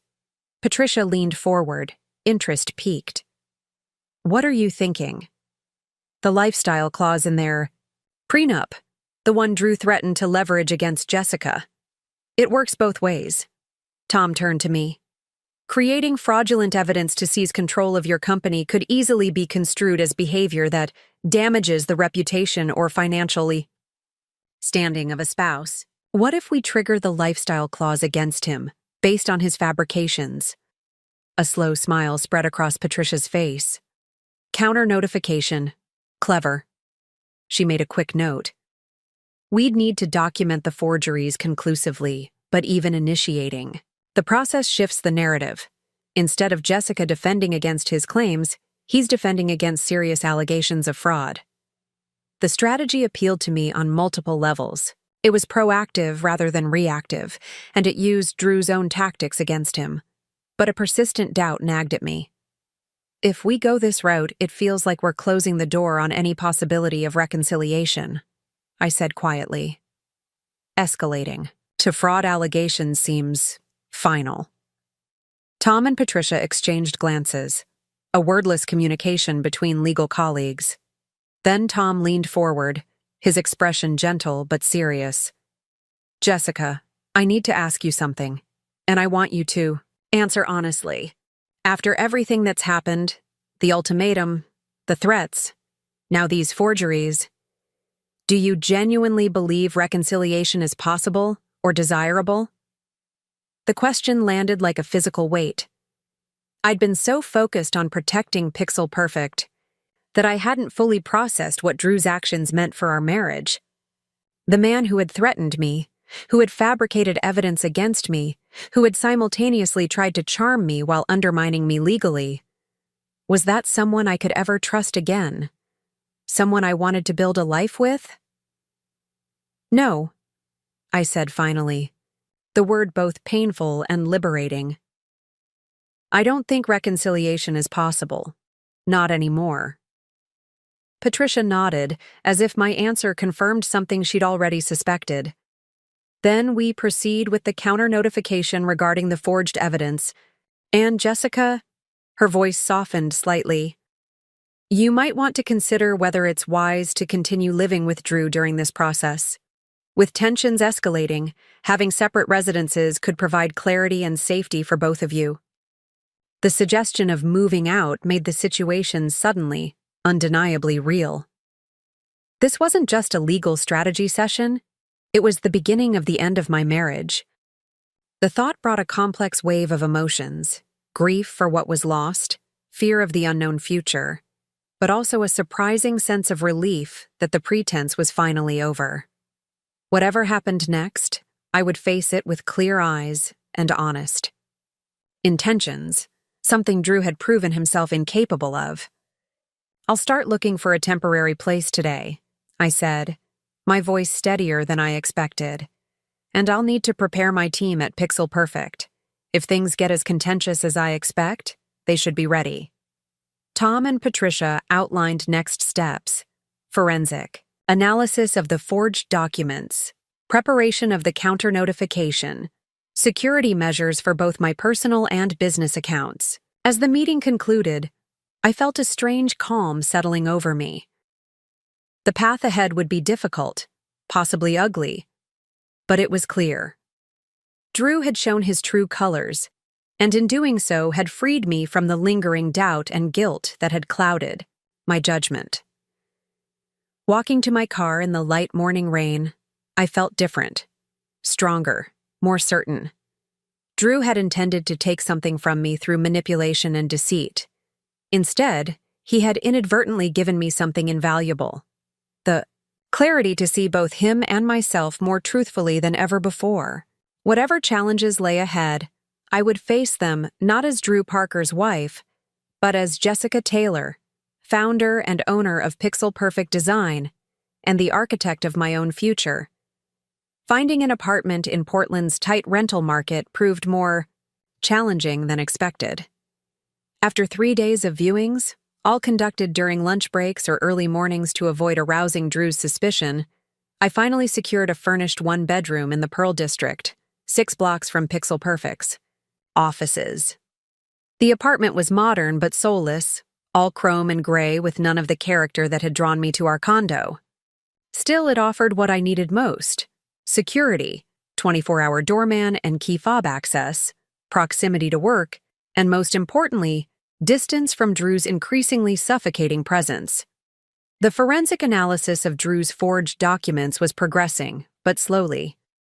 The digital expert Patricia hired needed time to examine metadata on the emails and text messages, while the handwriting analyst required original samples of my writing for comparison with the forgeries.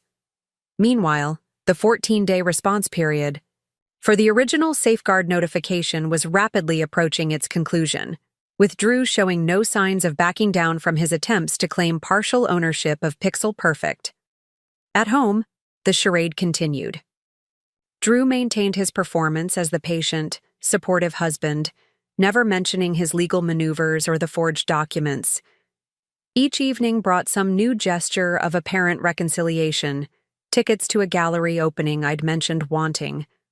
To attend months ago, a rare first edition of my favorite design book found by chance at Powell's, a playlist of songs from our early dating days queued up on the sound system when I arrived home. The calculated precision of his emotional campaign was almost admirable if it hadn't been so manipulative. I hadn't yet told him about the apartment. The lease was signed, the first month's rent and security deposit paid, but I'd delayed moving any belongings, uncertain about the right timing for such a definitive step.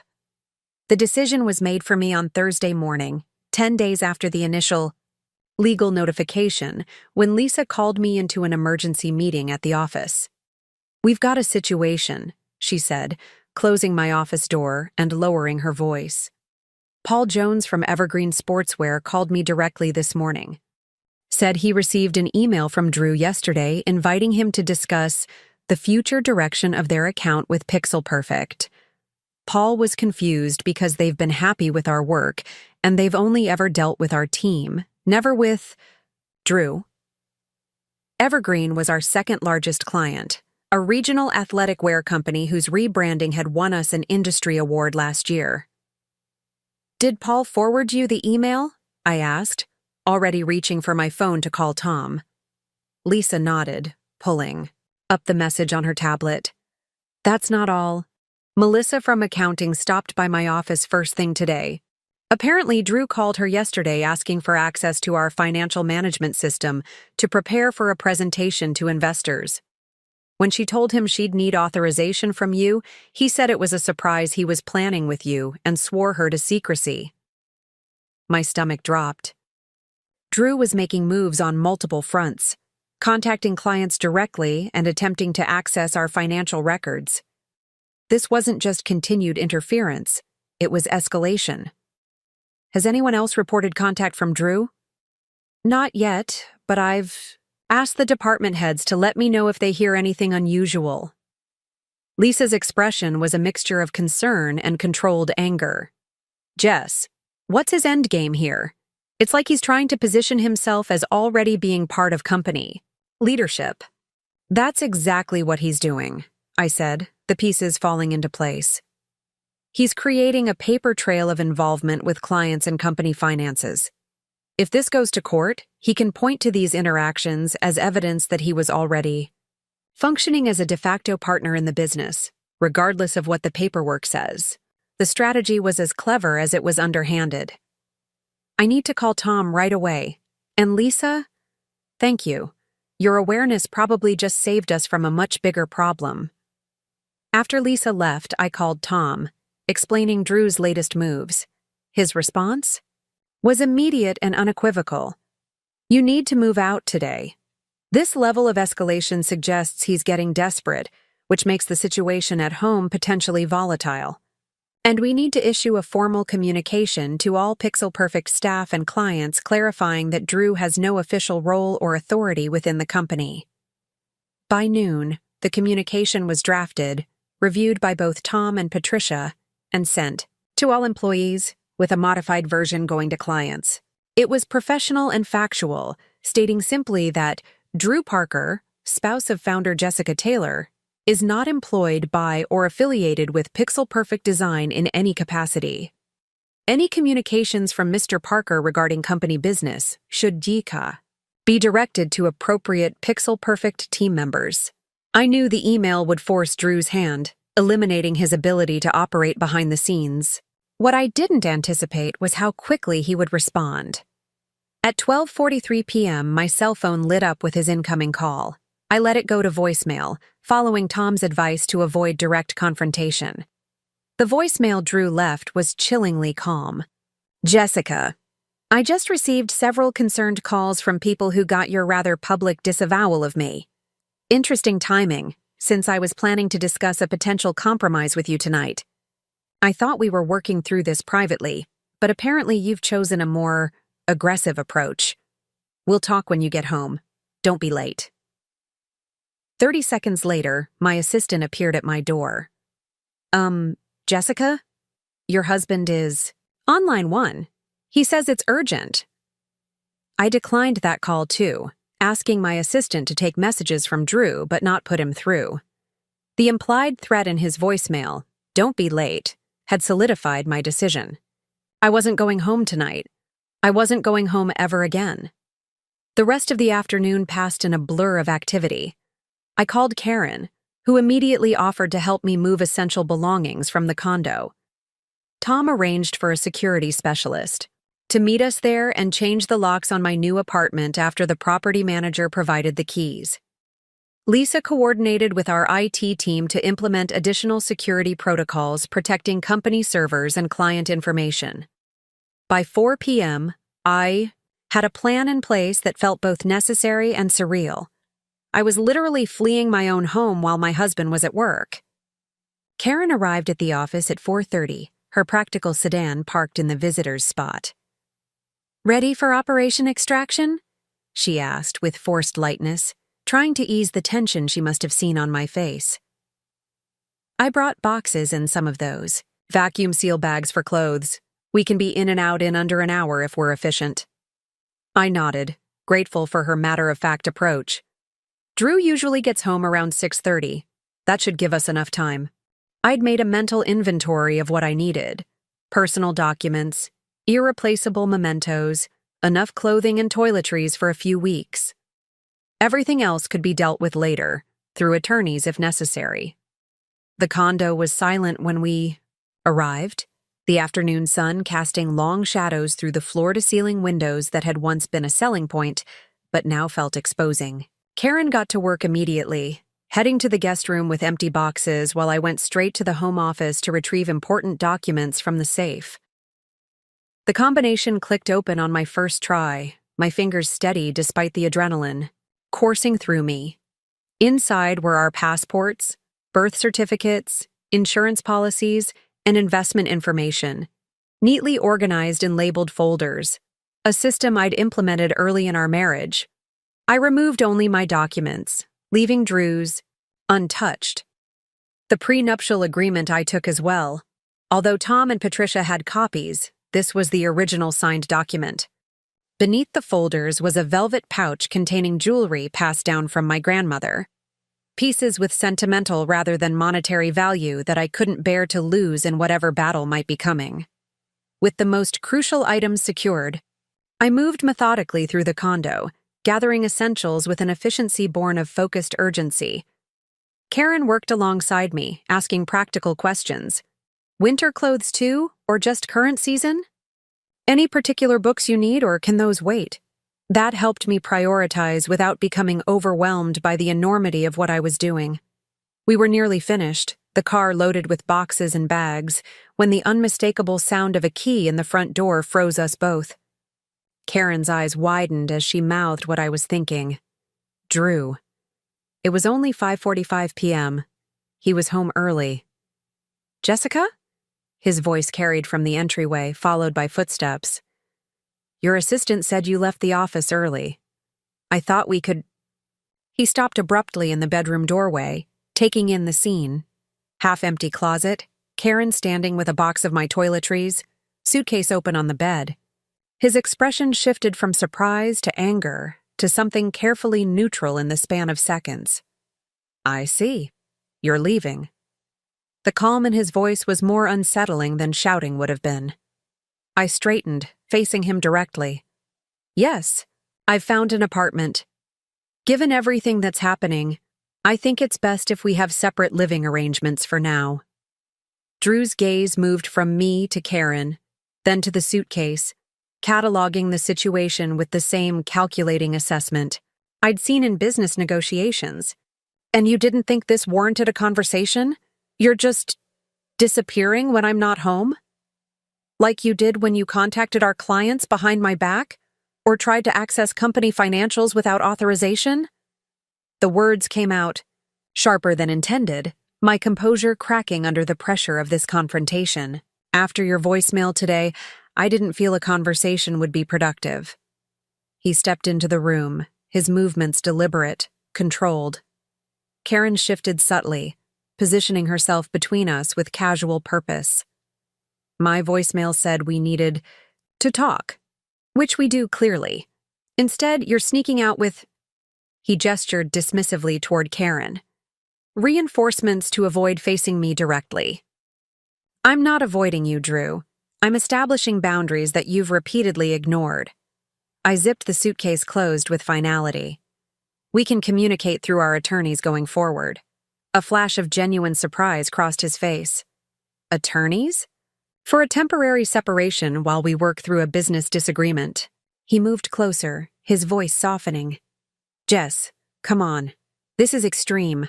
Whatever issues we have, we can resolve them together, like we always have. The sudden shift to conciliation was familiar, the same tactic he'd employed after the initial legal notification. But now I recognized it for what it was, another performance, another manipulation designed to make me question my own decisions. This isn't just a business disagreement, I said firmly. You've threatened me, created forged documents, contacted my clients without authorization, and attempted to access company finances behind my back. Those aren't the actions of someone interested in resolution. Drew's facade cracked slightly, a flicker of the calculating hardness I'd glimpsed at our anniversary dinner showing through. You've misinterpreted everything. The documents reflect conversations we've had. The client outreach was me trying to support your business during a difficult time. You're seeing threats where I've only offered partnership. He reached for my hand, which I pulled away. We built a life together, Jessica. Are you really willing to throw that away over a company? The question was designed to provoke guilt, to frame me as the unreasonable one prioritizing business over marriage. 6 months ago, it might have worked. Now, with clear eyes and the support of friends and professionals who validated my concerns, I saw through the manipulation. You're the one who made this about the company, Drew. You're the one who gave me an ultimatum at our anniversary dinner. You're the one who said you'd manufacture evidence against me if I didn't give you what you wanted. Karen, who had remained silent during our exchange, picked up the suitcase from the bed. I'll take this down to the car, she said quietly, giving me a supportive glance as she slipped past Drew in the doorway.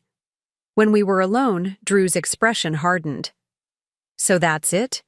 7 years of marriage, and you're walking out without even trying to fix things? I tried, I said softly. The moment you issued that ultimatum at Corsica, I tried to explain why your demand was unreasonable. You responded with threats. When I activated the safeguard clause, a legal protection we both agreed to before marriage, you responded with forgeries and behind-the-scenes manipulation. At every turn, you've chosen escalation over resolution. He shook his head, his expression a perfect mixture of hurt and disbelief. You've completely mischaracterized everything. I never threatened you. I never forged anything. I've only ever tried to be your partner in every sense of the word. He sighed heavily. But clearly you've made up your mind, constructed a narrative where I'm the villain, and nothing I say will change that. The performance was impressive, wounded innocence with just the right touch of resignation. If I hadn't seen the forged documents myself, hadn't heard from clients and staff about his unauthorized contacts, I might have doubted my own perception. I'm not interested in assigning blame, Drew. I'm interested in protecting what I've built and finding a path forward. that respects both of us. By sneaking out when I'm not home? By sending emails to my professional contacts disavowing me? That's your idea of respect? His voice hardened. You know, the prenup works both ways, Jessica. The lifestyle clause you're so concerned about, it has implications for spouses who abandon the marriage without reasonable attempt at reconciliation. Something to consider before you walk out that door. The threat was veiled but unmistakable. He was suggesting that my leaving could trigger the lifestyle clause against me, potentially costing me financially in any divorce proceedings. It was the same manipulative strategy he'd employed at Corsica, using the legal agreement meant to protect both of us as a weapon. I've considered everything, I said, refusing to be intimidated. And I'm still leaving. Drew's expression shifted, the mask of reasonableness falling away completely. This won't end well for you or for Pixel Perfect. I have resources you can't match, connections you need, and 7 years of insight into how you operate. Is that really a fight you want to have? There it was, the real Drew, the one who viewed relationships as transactions and people as assets to be leveraged. It's not the fight I wanted, I admitted, but it's the one you chose when you decided my company was yours to claim. He studied me for a long moment, as if seeing me clearly for the first time. You've changed, he said finally, an edge of genuine surprise in his voice. The Jessica I married would never have walked away from our life together. From everything we've built. You're right, I agreed, feeling a strange calm despite the tension crackling between us. I have changed. I've remembered who I was before, the woman who built a company from nothing, who took risks and trusted her instincts, the woman who wouldn't compromise her integrity, even for someone she loved. I picked up my laptop bag, the last item remaining.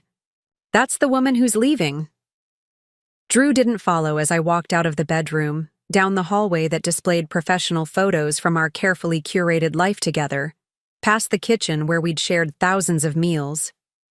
He remained where I'd left him, silent and still, perhaps calculating his next move in a game I was no longer willing to play. Karen was waiting in the car, engine running, eyes alert for any sign of trouble. All good? She asked as I slid into the passenger seat, my laptop clutched against my chest like a shield. Let's go, I said simply, not looking back as we pulled away from the building that had been my home for the past 6 years. The finality of the moment hit me. I had just walked away from my marriage, from the life I'd built with Drew, from the future we'd planned together. The grief I expected was present but muted, overshadowed by a surprising sense of relief. Whatever came next would be challenging, possibly painful, but it would be honest. The pretense was finally over. My new apartment was exactly as I'd left it that morning, sterile, impersonal, waiting to be inhabited. Karen helped me bring in the essentials, arranging toiletries in the bathroom and hanging clothes in the empty closet with efficient movements. The security specialist Tom had arranged arrived promptly at 7 p.m., changing the locks despite the property manager's assurance that no one else had keys. Better safe than sorry, he said, handing me new keys and demonstrating the additional deadbolt he'd installed. Especially in situations like this. When both Karen and the security specialist had left, I stood in the center of the empty living room, surrounded by boxes and the scattered remnants of my married life. The silence was absolute in a way I wasn't used to. No background music that Drew would have playing, no gentle hum of conversation from the next room, no sense of another presence sharing the space. Just me, my belongings, and the uncertain future stretching before me. My phone had been silent since I left the condo, no calls or texts from Drew. The lack of immediate reaction was concerning in its own way. Drew wasn't one to accept defeat or walk away from what he wanted. He was strategizing, regrouping, preparing for the next phase of a battle I had hoped to avoid but now had to win. I unpacked methodically, finding comfort in the simple physical tasks. Clothes in drawers, toiletries arranged in the bathroom, important documents secured in the small safe the apartment provided. With each item placed, each space organized, I reclaimed a small piece of control over my life. By midnight, the apartment still didn't feel like home, but it felt secure, a base from which to manage whatever came next. Sleep eluded me despite my exhaustion. I lay in the unfamiliar bed, listening to the strange noises of a new building, my mind cycling through the day's events and potential scenarios for tomorrow. Would Drew come to the office? Would he attempt to contact clients again, despite the formal communication I'd sent? Would he escalate legally now that I'd physically left the marriage? The questions had no immediate answers, and eventually I drifted into restless sleep, dreams filled with fragments of arguments and unsigned contracts. Morning came too quickly, gray light filtering through blinds I hadn't properly closed. For a disorienting moment, I didn't recognize my surroundings, reaching automatically for Drew's side of the bed before reality rushed back. I was alone in my new apartment, having walked out on my marriage the previous evening.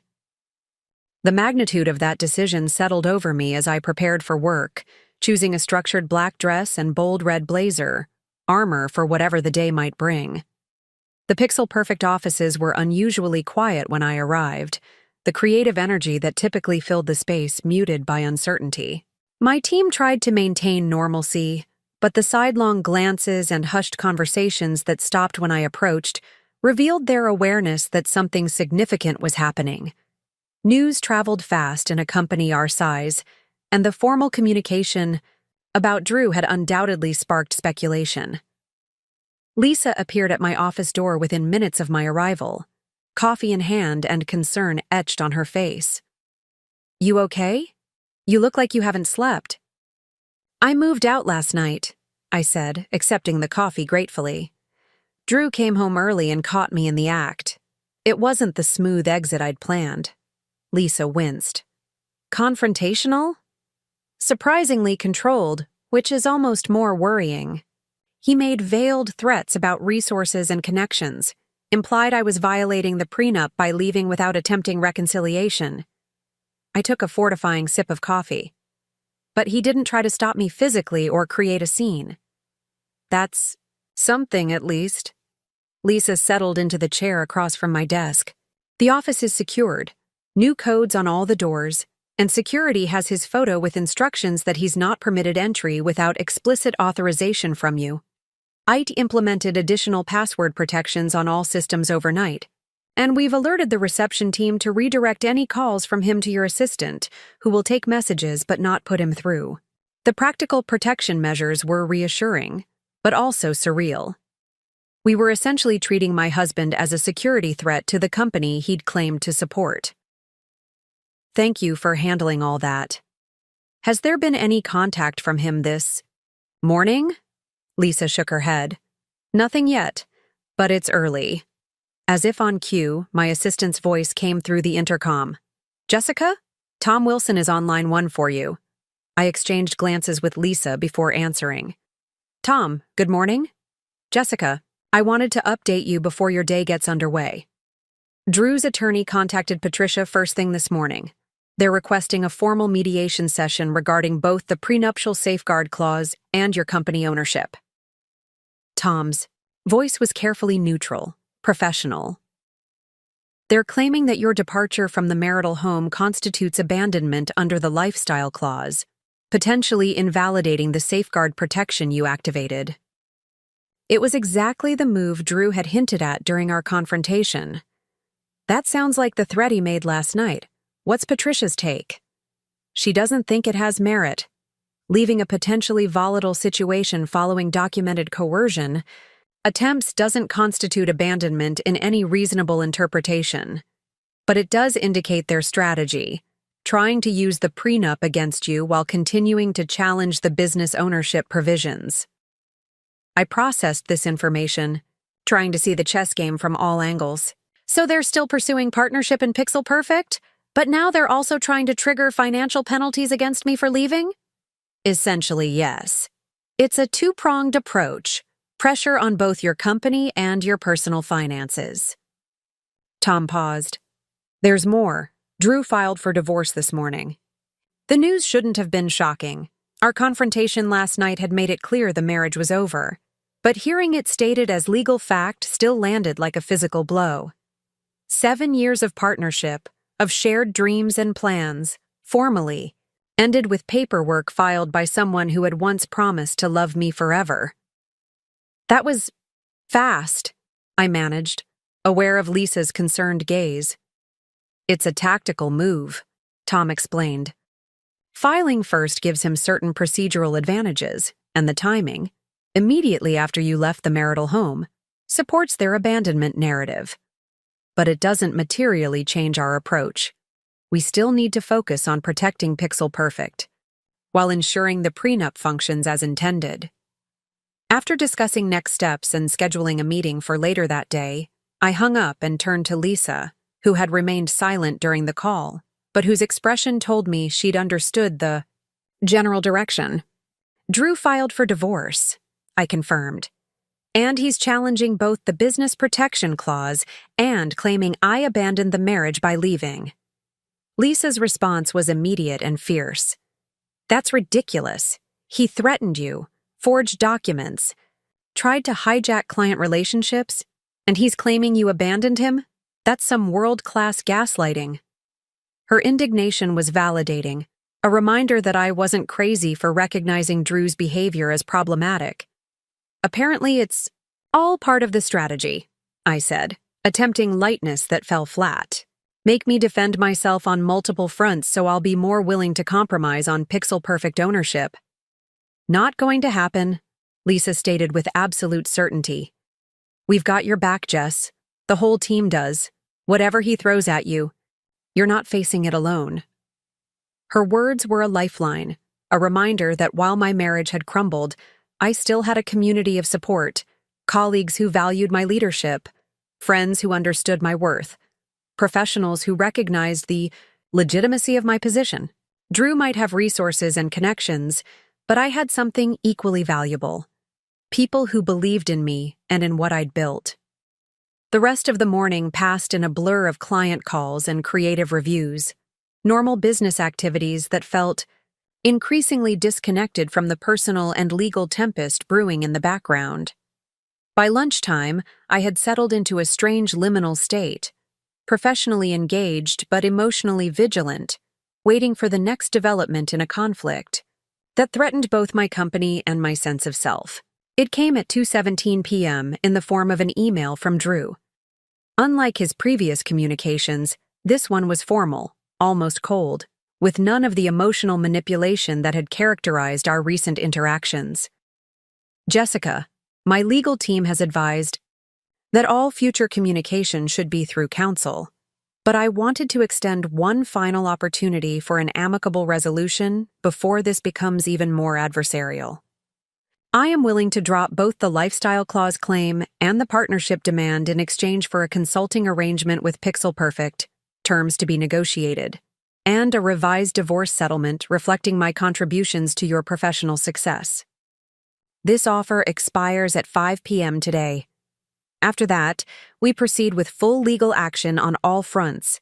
Consider carefully, Drew. The message was classic Drew, presenting himself as reasonable while delivering an ultimatum disguised as compromise. The consulting arrangement was just partnership by another name, a foot in the door that would inevitably expand once established. And the revised divorce settlement undoubtedly meant circumventing the prenup's financial protections. He was offering to drop his current claims in exchange for essentially the same outcome through different means. I forwarded the email to Tom and Patricia with a brief note. Drew's latest compromise. Thoughts? Their response was swift and aligned with my own assessment. This wasn't a genuine attempt at resolution, but a tactical reframing of his original demands. Their advice was unequivocal. Do not engage directly, let the 5 p.m. deadline pass without response, and continue with our planned legal strategy. As I closed the email thread, a strange sense of clarity settled over me. Drew's message had inadvertently confirmed what I needed to know. There was no path to genuine compromise, no version of resolution that didn't involve surrendering what I'd built. The marriage I thought I had, the partnership I believed in, had been an illusion. The real Drew Parker had finally revealed himself fully, and in doing so, had freed me from any lingering doubt or misplaced loyalty. At precisely 5:01 p.m., as Drew's arbitrary deadline expired without my response, I felt something unexpected, not anxiety or grief, but a profound sense of liberation. Whatever legal battles lay ahead, whatever financial or personal costs I might bear, I had maintained my integrity and protected what mattered most. Pixel Perfect remained mine, a creation that reflected my vision and values. And I remained myself, not Drew Parker's wife, not a supporting character in someone else's success story, but Jessica Taylor, founder and creator, finally standing entirely on my own terms. 6 months can change everything. The crisp autumn day found me standing before the courthouse steps, smoothing down my navy blue suit and taking a deep breath of Portland's leaf-scented air. Tom Wilson stood beside me, briefcase in hand, his expression quietly confident. "Ready?" he asked, checking his watch. "We've got 15 minutes before we need to be inside." I nodded, surprisingly calm considering what awaited us. Today marked the final hearing in what the local design community had started calling the Pixel Perfect Battle, the conclusion to a legal fight that had consumed half a year of my life and tested every boundary I thought I had. The journey to this moment had been brutal but clarifying. After Drew's 5 p.m. ultimatum expired and I hadn't responded, he'd made good on his threats, launching a multi-front legal assault that targeted both my company and my financial security. His team filed motions challenging the prenuptial agreement, claiming my abandonment had invalidated its protections. They submitted the forged documents as evidence that I had previously agreed to his partnership in Pixel Perfect. They even attempted to freeze company accounts, arguing that as my spouse, Drew had claim to all business assets during divorce proceedings. What Drew hadn't anticipated was the community that rallied around me. Lisa organized the entire Pixel Perfect team to sign affidavits confirming Drew had never held any official position or performed any essential function within the company. Karen connected me with industry colleagues who provided statements about my sole leadership of the business since its inception. Most surprisingly, 3 of Drew's former colleagues came forward with evidence that contradicted his claims, including emails where he had discussed finally getting a piece of Jessica's company as if it were a new ambition, not the formalization of an existing agreement. The forensic analysis proved decisive. The digital expert Patricia hired found conclusive evidence that the emails Drew presented had been backdated, with metadata showing they'd been created just days before he presented them to her office. The handwriting expert identified subtle inconsistencies in the supposedly handwritten notes, suggesting skilled forgery rather than authentic documentation.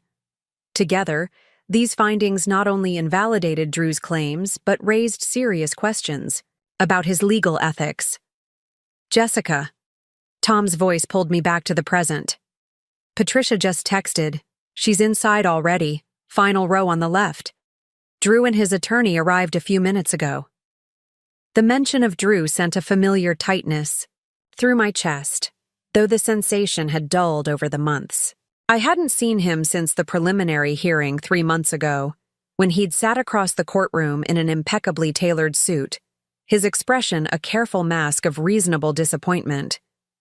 Even then, facing overwhelming evidence of his forgeries and manipulation, he'd maintained the performance of the wronged husband, the supportive partner whose contributions had been callously dismissed. "How does he look?" I asked, a question born more of tactical interest than emotional connection. Tom gave a slight shrug. "Like someone who knows he's lost but is determined to save face." His attorney requested this final hearing despite Patricia's warning that the judge's preliminary ruling is unlikely to change. That sounded like Drew, unable to accept defeat even when it was mathematically certain. The judge's preliminary ruling had been unambiguous. The prenuptial agreement's business protection clause was valid and enforceable. There was no credible evidence that I had agreed to make Drew a partner in Pixel Perfect, and his documented attempts to claim ownership through coercion had triggered the safeguard provisions, resulting in significant financial penalties within our divorce settlement. "Let's get this over with," I said, starting up the courthouse steps. The weight of the past 6 months, the sleepless nights, the constant strategic adjustments, the energy diverted from creative work to legal defense, had left me exhausted but resolute. Today would mark the end, one way or another. The courtroom was sparsely populated, just a handful of observers besides the key participants. I spotted Patricia immediately, her compact form and direct gaze a reassuring presence in the front row. Drew and his attorney sat on the opposite side, engaged in hushed conversation. Despite my determination not to look directly at him, my gaze was pulled inexorably to the man who had been my husband for 7 years. Drew looked smaller somehow. Still handsome, still perfectly groomed in a charcoal suit that probably cost more than my monthly rent, but diminished in a way I couldn't immediately identify. When he glanced up and our eyes met briefly, I understood what had changed. The confident charm that had once seemed so magnetic now appeared calculated, studied, like an actor's technique rather than genuine charisma. I could see the machinery behind the mask, the strategic consideration in every gesture and expression. I took my seat beside Tom, focusing on the papers before me rather than the man across the aisle.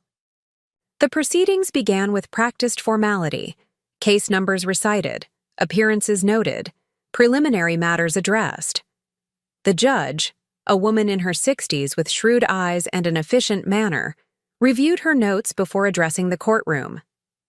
After careful consideration of all evidence presented, including forensic analysis of disputed documents, witness testimony, and financial records, this court upholds its preliminary ruling in all aspects. She looked directly at Drew's attorney. "Counselor, your motion to reconsider is denied. The prenuptial agreement stands as written, with the business protection and safeguard clauses fully enforceable." Drew's jaw tightened visibly, the only crack in his composed facade. His attorney leaned toward him, whispering something that Drew dismissed with a slight shake of his head. "Furthermore," the judge continued, "this court finds compelling evidence that Mr. Parker attempted to claim ownership of Pixel Perfect Design through coercive means, including but not limited to ultimatums, threats regarding manufactured evidence, and the submission of forged documents to this court." Her expression hardened. "Let the record reflect that the court views these actions with extreme concern and reserves the right to refer this matter to the Bar Association for review of potential ethical violations." The implied threat of professional consequences hung in the air. Drew's attorney straightened, his expression carefully neutral while Drew himself remained motionless, his gaze fixed somewhere above the judge's head. Given these findings, the court concludes that Ms. Taylor's company, Pixel Perfect Design, remains her sole property as specified in the prenuptial agreement. Furthermore, Mr. Parker's documented coercive actions have triggered the safeguard clause, resulting in the financial penalties outlined in Section 14B of said agreement. She closed the folder before her with finality. "This ruling is effective immediately. Court is adjourned." The gavel's tap echoed in the suddenly silent room. It was over, the battle I hadn't wanted but couldn't avoid, the conflict that had consumed half a year and threatened everything I'd built. Pixel Perfect remained mine, protected by the very agreement Drew's family had insisted upon to safeguard their wealth. The irony wasn't lost on me. Tom and Patricia exchanged satisfied glances as we gathered our materials. "A complete victory," Tom said quietly. "Everything we argued for, confirmed without qualification." I nodded, relief washing through me in a wave that left me momentarily lightheaded. What happens now? Paperwork, mostly, Patricia replied. The divorce decree will be finalized within 30 days. The financial settlement reflects the prenup's penalties, which means Drew receives substantially less than the standard division of marital assets. Your company remains entirely separate, with no claims against it from this point forward. As we prepared to leave, I noticed Drew standing alone near the courtroom doors, his attorney already gone.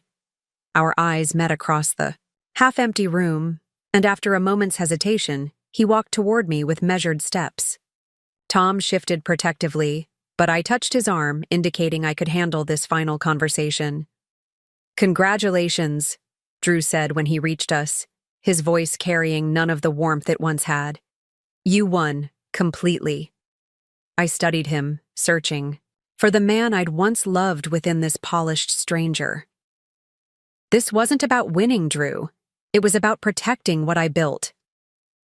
A flash of the old anger crossed his face before he controlled it. What we built, Jessica. That's something you never understood.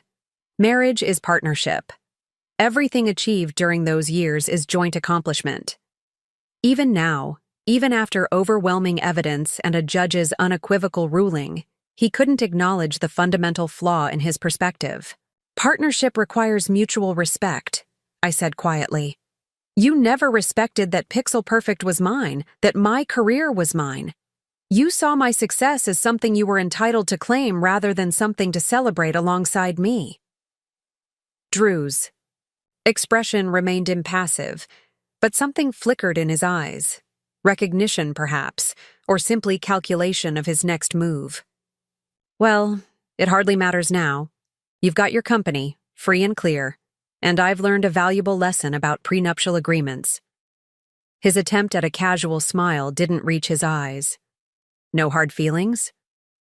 The audacity was so perfectly Drew that I almost laughed. After threats, forgeries, and 6 months of legal warfare, he stood before me offering closure as if we'd had a minor misunderstanding. Goodbye, Drew, I said simply, stepping around him toward the courtroom doors. I felt his gaze follow me but didn't look back. Whatever connection we'd once shared had been severed long ago, not by legal proceedings, but by the moment he decided my work was his to claim. My success was his entitlement. My boundaries were his to ignore. Today merely formalized what had been true since that anniversary dinner at Corsica. Outside, autumn sunshine gilded the courthouse steps where Tom, Patricia, and I paused to discuss final details. As they talked timelines and paperwork, my attention drifted to the Portland skyline visible between buildings, the familiar landscape of the city where I'd built both my business and my marriage. One had survived, stronger for having been tested. The other had revealed itself as something quite different from what I'd believed. Jessica? Patricia's voice brought me back to the moment. Are you all right? I realized I'd been silent, lost in reflection while they discussed next steps. Yes, I said with a certainty that surprised me. Actually, I'm better than all right.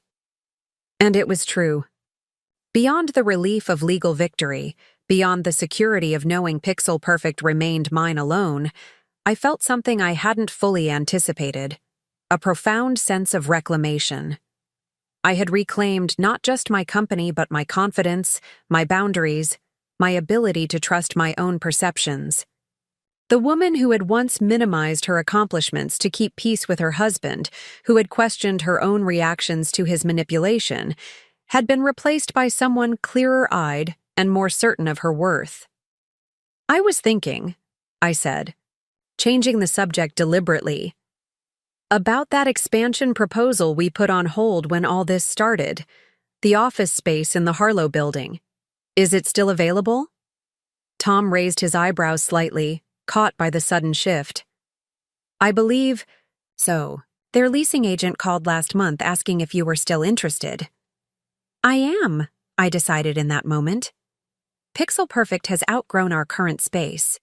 We need room for the new creative team leases building and the digital marketing division. We're launching next quarter. Plans that had been suspended during the legal battle suddenly felt possible again, exciting even. Could you contact them this afternoon? Patricia smiled, understanding perhaps better than Tom what this moment represented. I think that's an excellent idea, focusing on growth rather than defense. We parted ways on the courthouse steps, Patricia heading back to her office while Tom accompanied me toward the parking structure. As we walked, he glanced at me with professional curiosity. You know, most clients are emotionally exhausted after proceedings like this. You seem energized. I considered this as we navigated the busy downtown sidewalk. I think I've been living in a defensive posture for so long, protecting Pixel Perfect from Drew's claims, protecting myself from his manipulation, that moving forward feels like finally being able to breathe again. I stopped at the corner, waiting for the pedestrian signal. The hardest part wasn't the legal battle. It was recognizing that the partnership I thought I had was an illusion. Tom nodded thoughtfully. That's often the case in these situations. The legal resolution matters, of course, but the personal reckoning is the true challenge. The signal changed, and we crossed the street in companionable silence. When we reached the parking structure entrance, Tom extended his hand formally. Congratulations, Jessica. Your company is secure, your future is yours to determine, and if I may say, so, you've handled this entire situation with remarkable grace under pressure. I shook his hand, appreciating both the professional respect and the personal encouragement. Thank you for everything, Tom. I couldn't have navigated this without your guidance. After he departed, I stood for a moment outside my car, keys in hand, absorbing the finality of the day's events. Drew Parker was now officially my ex-husband. Pixel Perfect was definitively, legally mine alone. The prenup clause I'd activated had changed everything, transforming what could have been a devastating loss into a hard-won victory. But the more meaningful change had happened internally. The woman who had once accommodated Drew's suggestions about her business, who had accepted his framing of her success as partially his creation, who had doubted her own perceptions when he called them unreasonable, that woman was gone. In her place stood someone who recognized manipulation for what it was, who valued her own work enough to fight for it, who trusted her instincts even when others attempted to undermine them. As I started my car and pulled onto the street, heading not home, but to the Pixel Perfect offices where my team awaited news of the hearing, I felt a quiet certainty settle over me. The anniversary dinner that had seemed like an ending, the night Drew revealed his true priorities with a demand disguised as partnership, had actually been a beginning. The beginning of reclaiming not just my company, but myself. Up next, you've got 2 more standout stories right on your screen. If this one hit the mark, you won't want to pass these up. Just click and check them out.